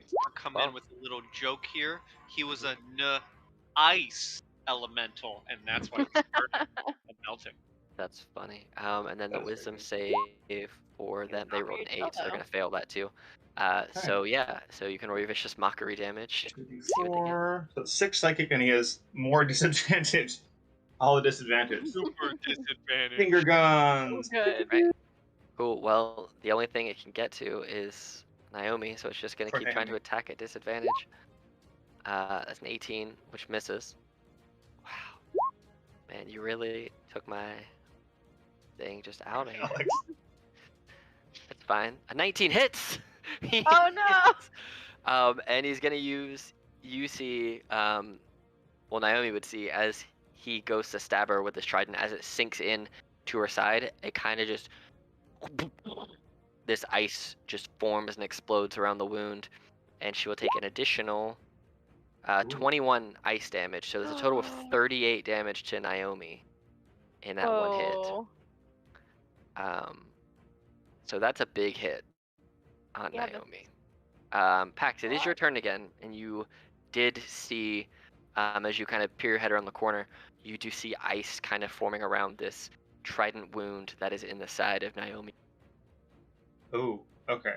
How hurt or weak does the foe look? It looks pretty hurt, not like on death's door or anything, but compared to what it's been, it's looking like it's turning to more and more steam from your heat metal. Okay. Well, though I would love to heal Naomi, I think I'd want to get the foe down first. The bonus action to heat metal. Do more Okay. damage. Yes. 3d8. 14. Okay. I don't have cure wounds, so I can't do heals. Yes, Fisher's Mockery again said, "You cannot take down how fabulous. You cannot handle the fabulousness that is Naomi. She will smite you within an inch of your life." So, Yeah, heat and yeet is. it fails oh, great. again with a stick. Your things aren't wise; they just hit hard when they hit. 5 psychic damage. Okay. Ballista. Yes. Do you want to move 30 feet so that you can see where you I would like to move to the entrance of the hallway, if I'm that close enough. The entrance of the hallway that leads to the Rock Boy. Not where the Rock Boy can see me, but the entrance of that tunnel. Yeah. You can pretty much see down the whole tunnel if it's looking, and you see it kind of standing there like it's standing guard. But if you can see it, and you have the ability to, you can. I think you got to be here to be able to actually see it. Yeah, if you can see it, it's like right here. You can see it. It can see you. Unless, are you still invisible? I am still invisible. Oh, it doesn't see you. It's just standing there. It's looking your way, but it doesn't see you. Lol. Yeah, you see this giant earth dude just kind of standing there, and you know that it did not chase your double down the hallway. Whether or not that will continue to be true or not, you don't know. But it didn't chase your double down the hallway. Didn't. It didn't. And you see kind of permeating from its chest this glowing yellowish amber. Yeah. You still have your action. That was just your movement to get there. I You do. have your action, your bonus action. I do. Which one do? Listen, I'm a smart person. I'm a smart warlock. I'm in it for the long run. I'm not gonna fight this thing on my own son. Okay. So I'm just going to stay where I am and pop back into my double as my bonus action and just chill in my double. Okay. Cool. And you see now that Anthea and Pax have repositioned themselves, and you hear fighting coming from around the corner. Naomi is going to. She is not looking great. As a bonus action, she is going to use her lay on hand. The remaining. She'll use 13 of her 14 that she has left to heal herself up a little bit. So that's her bonus action. And then for her main action, she is going to go ahead and try and attack the thing. 17 misses. And then a second attack of her action. Wow, I cannot roll attacks for her at all. But that is her turn. She's healed back up a little bit. I mean, she's still not looking good, but she's 13 points healthier than she was. Anthea. All right, we're going to shout around the corner once again with a 4th level healing word. Okay. You can do this! 14 more HP for Miss Anthea. And then can I poke my head Enough right through? there for Naomi. Yeah. And that's only bonus action, so I can still do a chill touch, right? I'm gonna try to. Because it is a cantrip. Absolutely do We'll that. try to. Nope. I duck back in shame. Okay, this water elemental is just Myrmidon. It's just gonna keep doing what it's been doing, and it's gonna try and get rid of the thing that's blocking its way. The creature. By that I mean Naomi. Oh, first of all, I need to roll a d6. Damn. Doesn't get it back. Close. It's going to take 3 attacks against Naomi. It's a 9, a 10, and a 19 will hit, but the other ones will miss. So she's going to take 12 total damage, I believe. Let me check this. Oh wait, I think it's. Oh, it's just 2 hands, so it's just the second one. Got it. Cool. All right, so she does not take all of that. She just takes a portion, because it's not both. And that's her turn. It can't really go anywhere, so it's just gonna keep fighting Naomi. And Pax, this is you. Oof. It's hard to argue with guaranteed damage.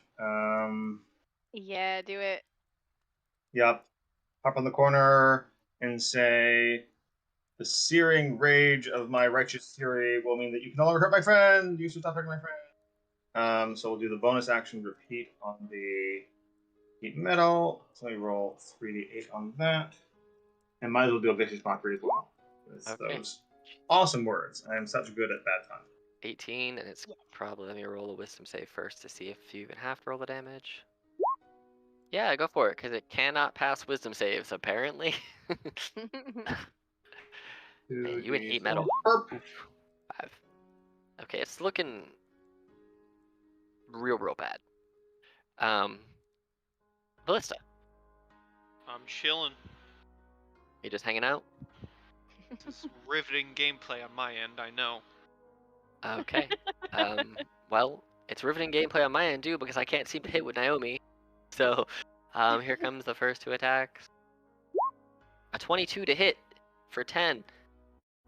She is going to just rip out a 1st level smite. Yeah, it'd be great if you got the killing blow. Yeah. See, when a paladin hits, they make it count. All right, it's just 2d8, so I'll just roll 2d8s here. Oh, it's so close. This thing is still alive, barely. See if she can take it out with her thing. Oh my god. I won't tell you how many HP it has left, but it's a saddeningly low amount. She hits it, and this thing is getting smaller and smaller. And it's barely standing. Anthea, it's your turn. I bet it has like 2. You would be incorrect. It has 1. Oh my god. It has 1 HP Oh left. man. All right. I'm gonna do the same thing, and this time, I'll do a 3rd level healing word. Let me just make sure I have the right thing. Did Dad take it off? Yes, it did. 15 for Naomi. All right, she's almost at full health. Yay! So question. Mhm. Could I try to like reach, like if I were to move like behind Naomi, could I like stick my arm past her and try a poison spray, or would it affect her? Is it a self or a touch spell?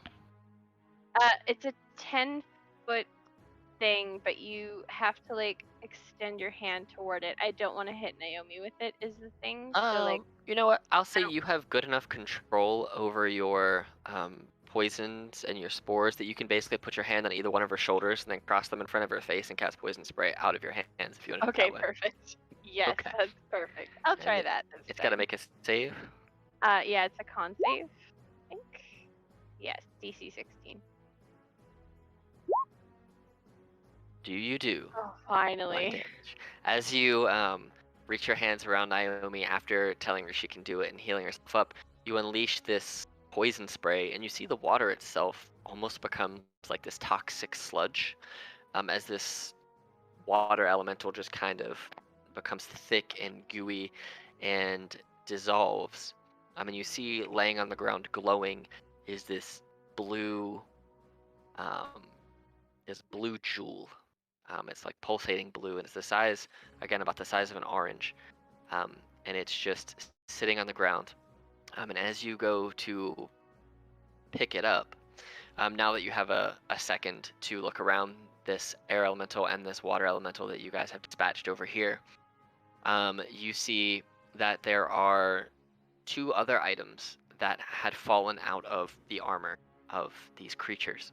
Ooh. So you have the 2 jewels, and then you have 1 scroll of protection against elementals that seems to be inside of the armor of the air elemental. And then you have potion of aqueous form that seems to have fallen out of the water elemental. As you kind of look at this bottle, it kind of like the water inside almost looks like it's alive. So you guys can add those items. There's just 1 of each to the to your inventory. Here, I'll post them right here real fast. That potion sounds very druidic. What do you think there, May? It does sound fun. All right, that's what you got. If no one else wants that, I will take that. It sounds cool. So while you guys are doing all of this, Ballista, do you just wish to hang out, or do you spread the news, the elemental, to your friends? Well, first, I do want to ask all of them through my double. I kind of take a step forward so I can see all of them. And I also back it up. You know, friends is a strong word. Your compatriots. Comrades. Better. I asked them all, so it seems you have figured out what these elementals and gems are for, I would take it, yes? Looks like there's 1 more. I can see you picking these gems up. Do you know what they are for? We have an idea. Are you contributing to this endeavor or just observing? Call it a little bit of both. I'm observing right now, of course, but if we need a 3rd gem for something, I can easily lead us to that, but I would like to know if this is aiding us in getting out of here beforehand. Probably. You saw the riddle the same as us? Then we have all figured it out then, would seem. Follow me, I know where there is another. And I will lead them with my double to where current Ballista is. Good idea. Awesome. Okie dokie. All right, so I'm just gonna do this because I know where you guys all are, and I'm gonna shift click this anyway. So I'm going to move all of you to where you need to be. So firstly, I'm just gonna go ahead and move Simon up there. Do you want your double to come up here too? My double will lead them all the way, and then when they get there, my double is just going to. They're just going to see my double walk into where invisible Ballista is, and then I end the concentration. So invisibility Okay. ends and the double fades. Cool. All right, so I'm gonna move you guys just all up here one by one, and then once you're up here, I will shift click that right there. So you guys should all be where you are now. And Pax, you ran up this way once, so you know where you are. And so you guys can basically, as you lead your way around, you see Ballista's right there, and Naomi will probably step ahead of you, just because that's what she does. And even though she's not necessarily a fan of Ballista, she is wanting to be that frontline protector of the people she is well with. And you guys can all see the earth elemental chilling down here. I mean, it's easier at this point now because you are not necessarily quiet. Let me slide her. Do you want to go ahead and attack this earth elemental? Let me ask you that. I would just after I reform into my actual self, I just tell them there would be your next gem. And you guys do see, as you look, a yellow amberish glowing gem from the center of this earth elemental. I'll say to the group, shouldn't the frontliner have the protection against elements, perhaps? Looking at Naomi. You guys can immediately use that scroll if you want. Nothing's stopping you. Or you can keep it. It's up to you. If you want her to use it, we can totally do that. What do we think? Or you can keep it. Oh. Maybe there's worse threats to come?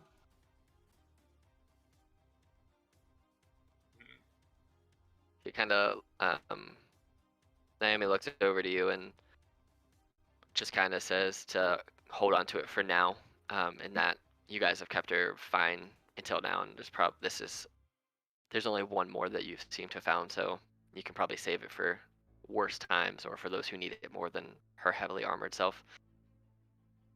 So cool. All right, so if you're here, my assumption is you guys are gonna fight this elemental. Let's roll out a new initiative since we're all here now. Let's do it. All right. Oh man, this elemental is so slow with its 8.1. Poor boy. I know, right? Oh. Naomi is slower, however. All right. Ouchie. So all we need is Pax's initiative, and then we can get back into this That was business. Beyond. There we go. 15. We'll take That's the 15. Yeah, we'll take the 15 Yeah. on a wire point twice. Does I mean, that not to double roll, but it seems so Ballista, you're up first. Yeah. And you guys can squeeze past each other in this hallway. It is big enough to do that. You just couldn't stand beside each other. You could just squeeze past without a problem, but it's not wide enough to like comfortably two people wide. Okay. I'm just gonna kind of lean over everyone and look at it, and seeing as everyone's preparing for a fight, and I want to get out of here possibly more than everyone else, I will throw 2 Eldritch Blasts. Okay, do it. First one. That will hit. Jesus. Second one. That will also hit. Solid chunk of change, if I do say so myself. Mm-hmm. 23 damage. Okay. Delightful. And I kind of just look at everyone and go, well, after you then, and end my turn. All right, Anthea. Okay. Well, I suppose I can't see it from here. Probably not. It's about 60 feet ahead of you. In the Okay. the general direction. Oh, here we'll just do this so that there's a little bit more light. We'll bring Simon up here so you guys have a little bit more light. He's your. Oh no! Can you not see at all? I was Thanks, looking at. Simon. I was looking at Glibben. Yeah. Okay. I was looking at Glibby. Yeah. So. Ah.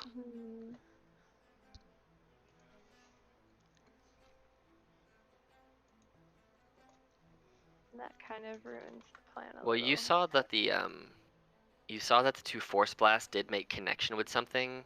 You kind of saw it flash for a quick second as it boop, Mhm. hit it. So I'll say if you're going to do an attack roll, it would be at disadvantage because you're effectively blind. But if you're doing something that requires a save within that range, it would just be a straight roll for them.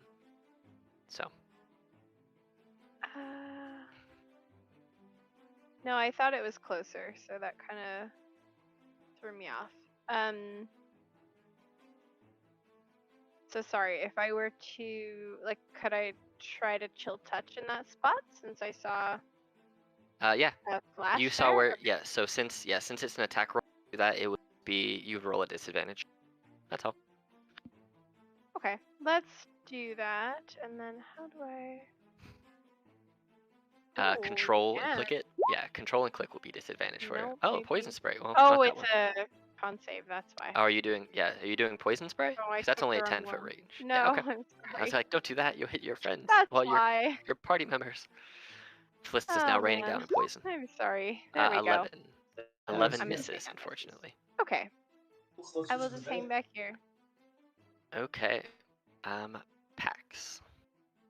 This one, Okey-doke. as you look, can you see that far? I don't think you can see that far. No, I cannot see that far. Yeah. So you saw the flashes of the poison damage or the damage hit. It just boom, boom, boom. But you can't see anything else other than you basically like you're shooting giant rocks. Got it. Okay. Would there be like bits of stone or metal or debris? I'm thinking of an animate object of choosing tiny objects, which would give me 20 little projectiles to fling at it magically.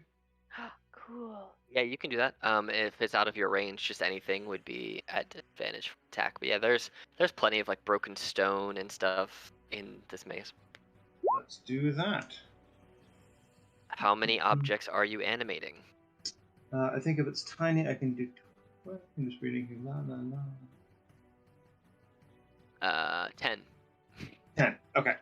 10. So basically, 10 attack rolls, but all at disadvantage Yep. because So you I do. can't see it. Jesus, 10 attack rolls. All of them are plus 8. So and they're all at disadvantage. And if you hit with all of them, it's 10d4 plus 4. Okay, I'm gonna go ahead and just roll 20d20. Yeah, go ahead and roll 20d20.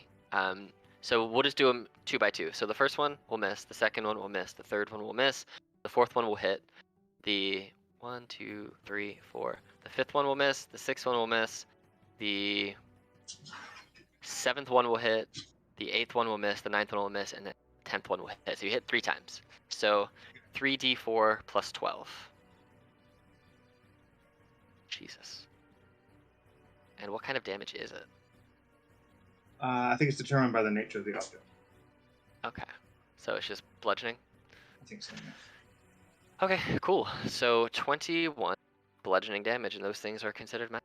Okay, as you guys Cool. just see, Pax brings both our arms up, and you just see 10 little objects just like a barrage, just fire forwards. You don't hear a lot of them connect with anything, but the 3 that you hear just go kink, kink, kink. Oh, one of those is natural 20, so roll one. I'll just double the 4, so you'll get 4 more damage.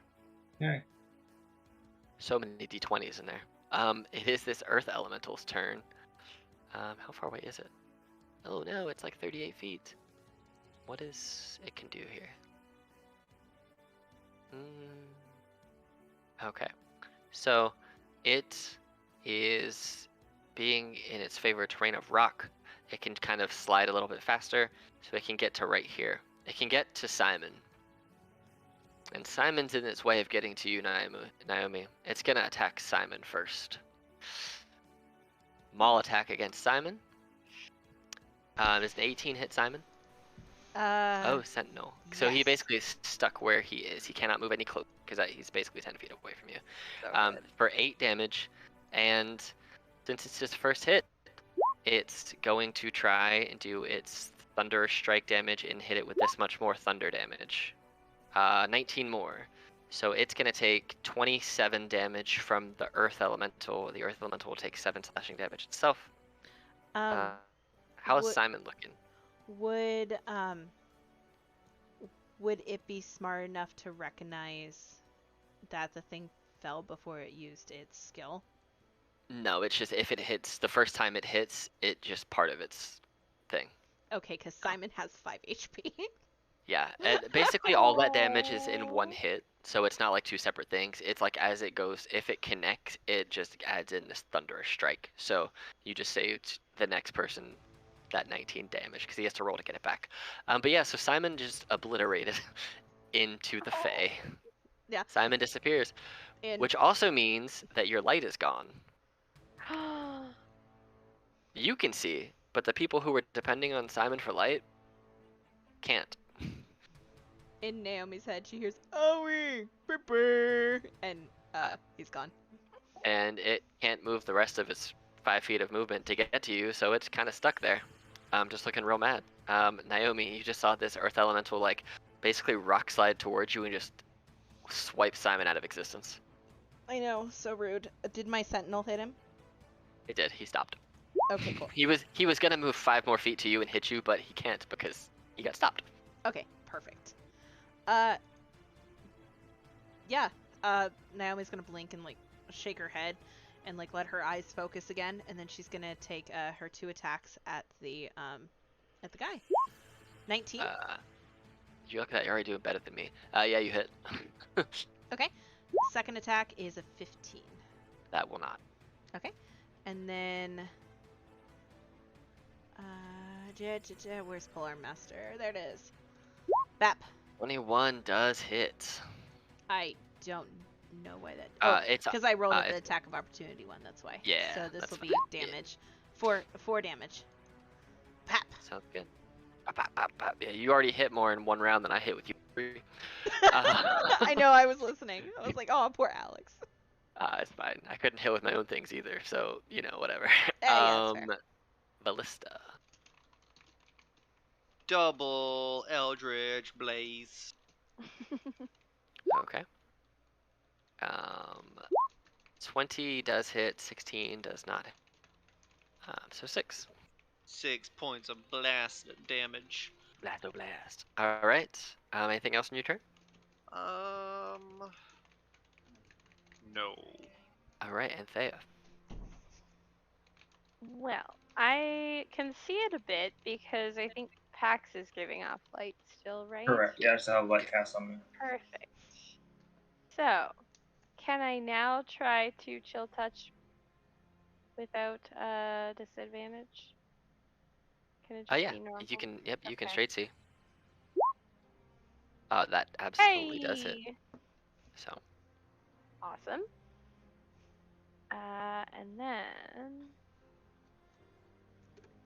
I think what I'm gonna do, if I were to put a healing spirit here, could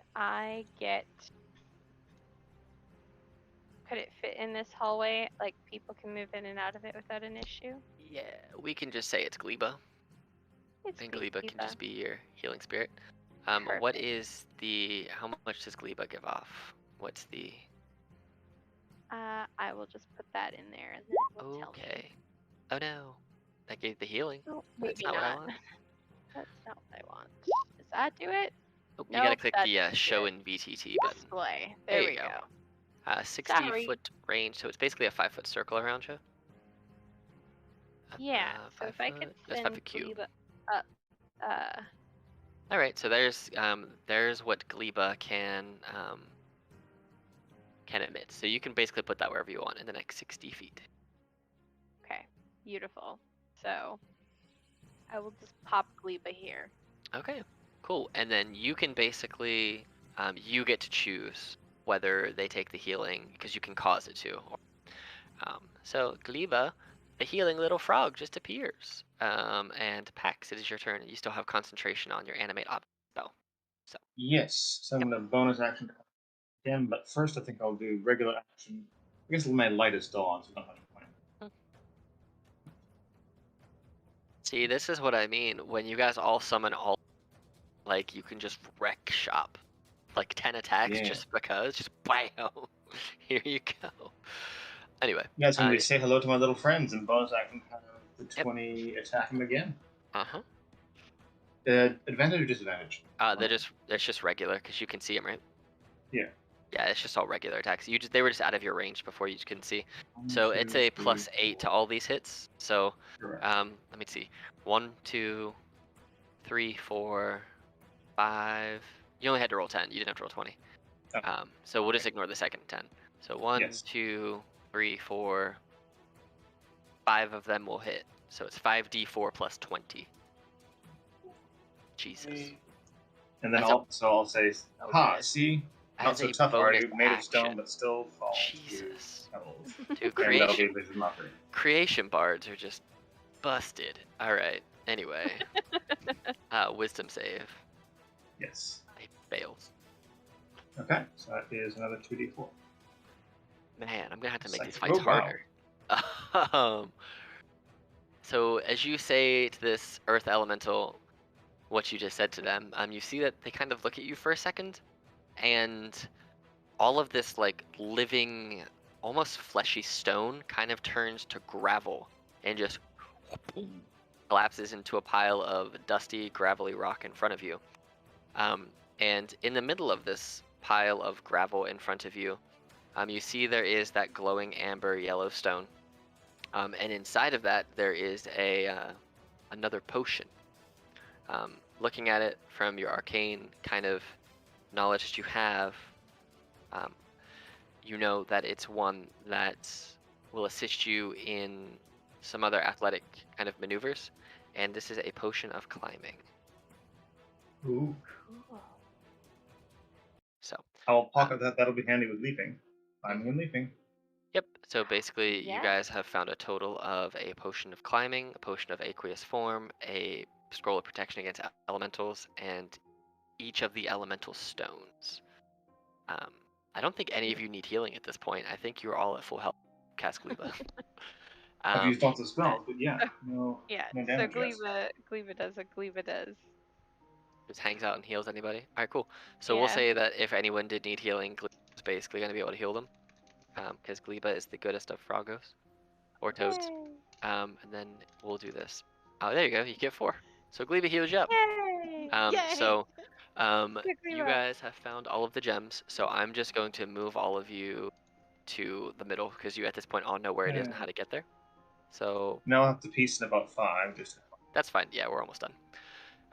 Actually, we'll be done in like 5. So as you guys get back to this portal, you see the 3 depressions in the stone, and as each one of you, 3 of you anyway, take a stone and you stick the earth one in the ground depression. You stick the air one, the diamond-looking stone, in the left portion of the portal, and you stick the more bluish looking stone into the right. You see that the flat faced square that's embedded in the top of this portal begins to glow red, oh, okay. but nothing else happens. What do you do? Maybe the when is key, like you were saying, May. Yeah. Is it like a button? Can we That's why try I to was press looking it? for- It's not quite a button because there's nothing to press in. It just seems to be like a red starts to glow, and it kind of glows, but nothing else happens. Like it's waiting for something to happen. Do you want me to kneel or bow, perhaps, and show respect? Was there? I'll look over at Anthea. Miss Anthea, was there a code phrase you may have seen on the walls? Yeah, so I'll just try repeating the same thing that I read. So this stone will grant free passage home. When 1 becomes 3, the toll is free. See if it does. As you say that, you see that each of the 3 stones that you put in begins to emit the element from which the stone was acquired. So you see the one on the ground, some dirt starts to kind of sprout up a little bit.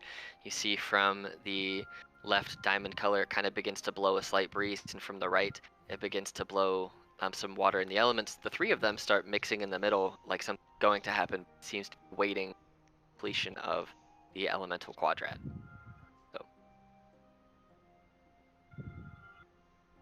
And you still have the rune glowing red at the top.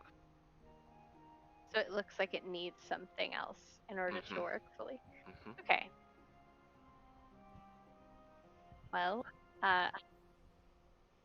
What element is missing? Water's missing, right? Fire. No. You have Fire? water, air, and earth there so far. So it does seem that you are missing fire as primary. Anyone have fire magic? I'll ask. Uh, I can make my blade have fire, That fire. but wouldn't it make more sense if it was a stone? There Hmm. is there is no depression by which a stone could be inserted. It is a completely flat surface with just a rune that has appeared. Like the rune itself is waiting for activation. I could give that a try. Go ahead. Sure. I will pull my glaive off of my back and cast Searing Smite on it, so it's burning, just red hot, probably white hot actually, white hot flame at the end, and just reach up and just gently touch it against the rune. If you reach up and gently touch this rune, you see that it flashes bright red for a quick second, and then it begins to emit fire down into this sphere where the other three elements were kind of encircling. And as the fire joins, you see that this purple sphere kind of appears in the middle of this round circular creation, and all four of the elements begin to rotate around it, kind of like the beginning of Avatar, if you need an actual visual from a show. um, and as it kind of rotates around, you see that all the elements come together, and then it gets real dark purple and explodes. And you feel like a pulsation of energy pushing you back, but then it's almost like a pond appears and fills the entirety of this circular creation.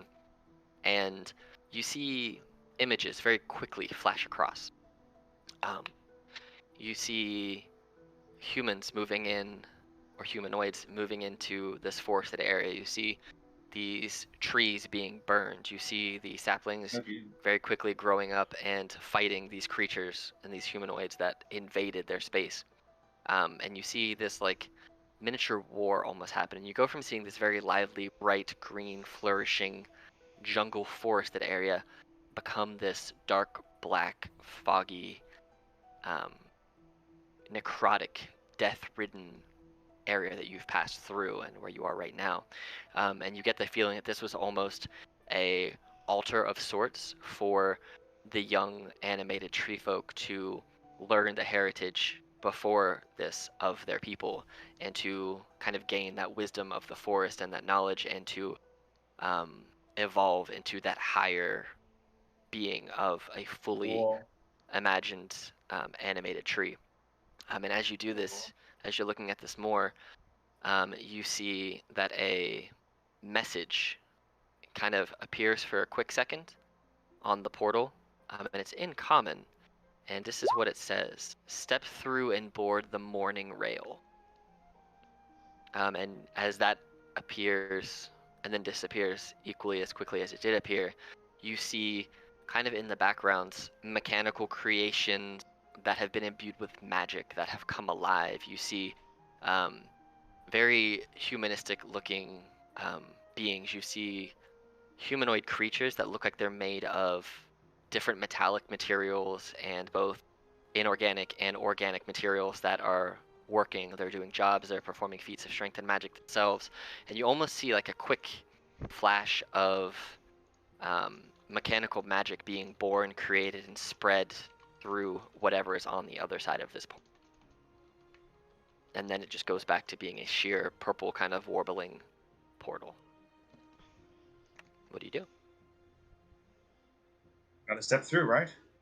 Oh, I'm glad you posted the spelling of morning because I was like, okay, which morning is it? I was also uncertain and assumed it was the other one. So yes, thank you. You're welcome. It looks like this is our ticket out. You guys all stepping through the portal? Yeah. I mean, heck, why not go on portal? I'm gonna try to step in pace with Ballista, so when we pop out at the same time. Okay. So you guys all step through this portal, and as you step through, this is a feeling that you recognize, Pax. It's something akin to being teleported through to a different place. Not quite the same. This is more of like a magnet almost pulling all of your beings through, and it just feels different in a way, but not unfamiliar, just strange. And as you guys get pulled through this portal, it feels like you're in there for hours, but a split second has gone by. It just feels weird.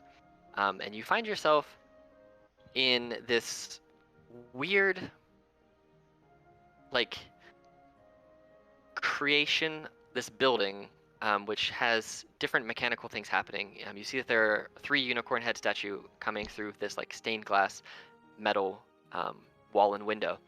And as you look down, you see just off these tracks here to the down here to the bottom, there's actually a train.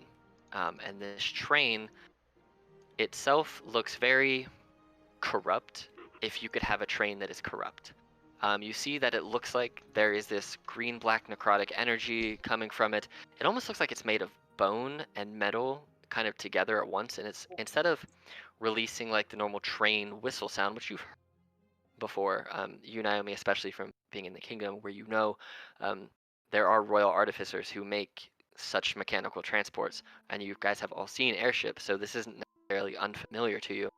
But the train whistle that it lets off, rather than being that of which you recognize, it sounds like an eerie, ghostly cry. And as you look back to where the portal was, there does not seem to be a portal there anymore. There does not seem to be doors. There just seems to be blank wall, just a sheer wall from you. As you look around, you are the only one in this station. And looking around a little bit more, you do hear a voice seemingly coming from the train, but you don't see who the voice itself is emanating from, and you hear it call out, "All aboard!" And it seems to be waiting for you to make a decision on what you want to do. Is there any signage at this train station? Figure out what station Great it's in. question, May. Yeah. Read my mind. So tube map. Is there like a tube map would be great. You see beside you, roll a perception check real quick. Okay. Yes! man. Beautiful. That's perfect. You see that there is a map, Oh, thank goodness. but it only has one rail on it. It Oh. says, station name just says here, H-E-R-E. And as you follow the line itself, the actual train line itself is black. And the destination, the only destination that this has, says home as the destination. Good enough for me.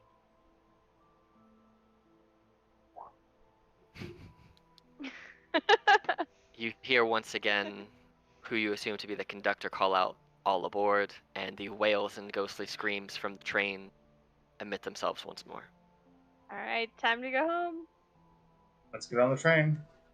Okay, so you're all going to get on this train? Yeah. I am following directly behind Ballista. Wherever she goes, I'm like her freaking shadow. I'm just whispering to myself in primordial. This is not what I had in mind when I wanted to leave.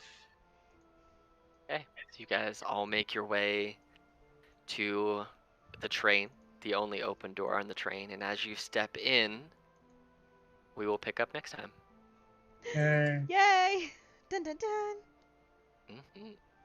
Just to get it out there before next session, before we enter the train, I would like to re-snap my fingers and have Hale join me on my shoulder. Okay, perfectly fine. So that is where we will leave it for now. Still trying to figure out where they are, what they're doing, and getting on this Ghost train. ghost train. So until next time, we will see you all later. Thank you. Amazing as always. Yes, thank Good job, you, Alex. everyone. Yay! We survived. Everybody say goodbye to YouTube. Bye, Bye, YouTube. YouTube. Bye, YouTube. Yeah. Happy dungeon You delving, everyone.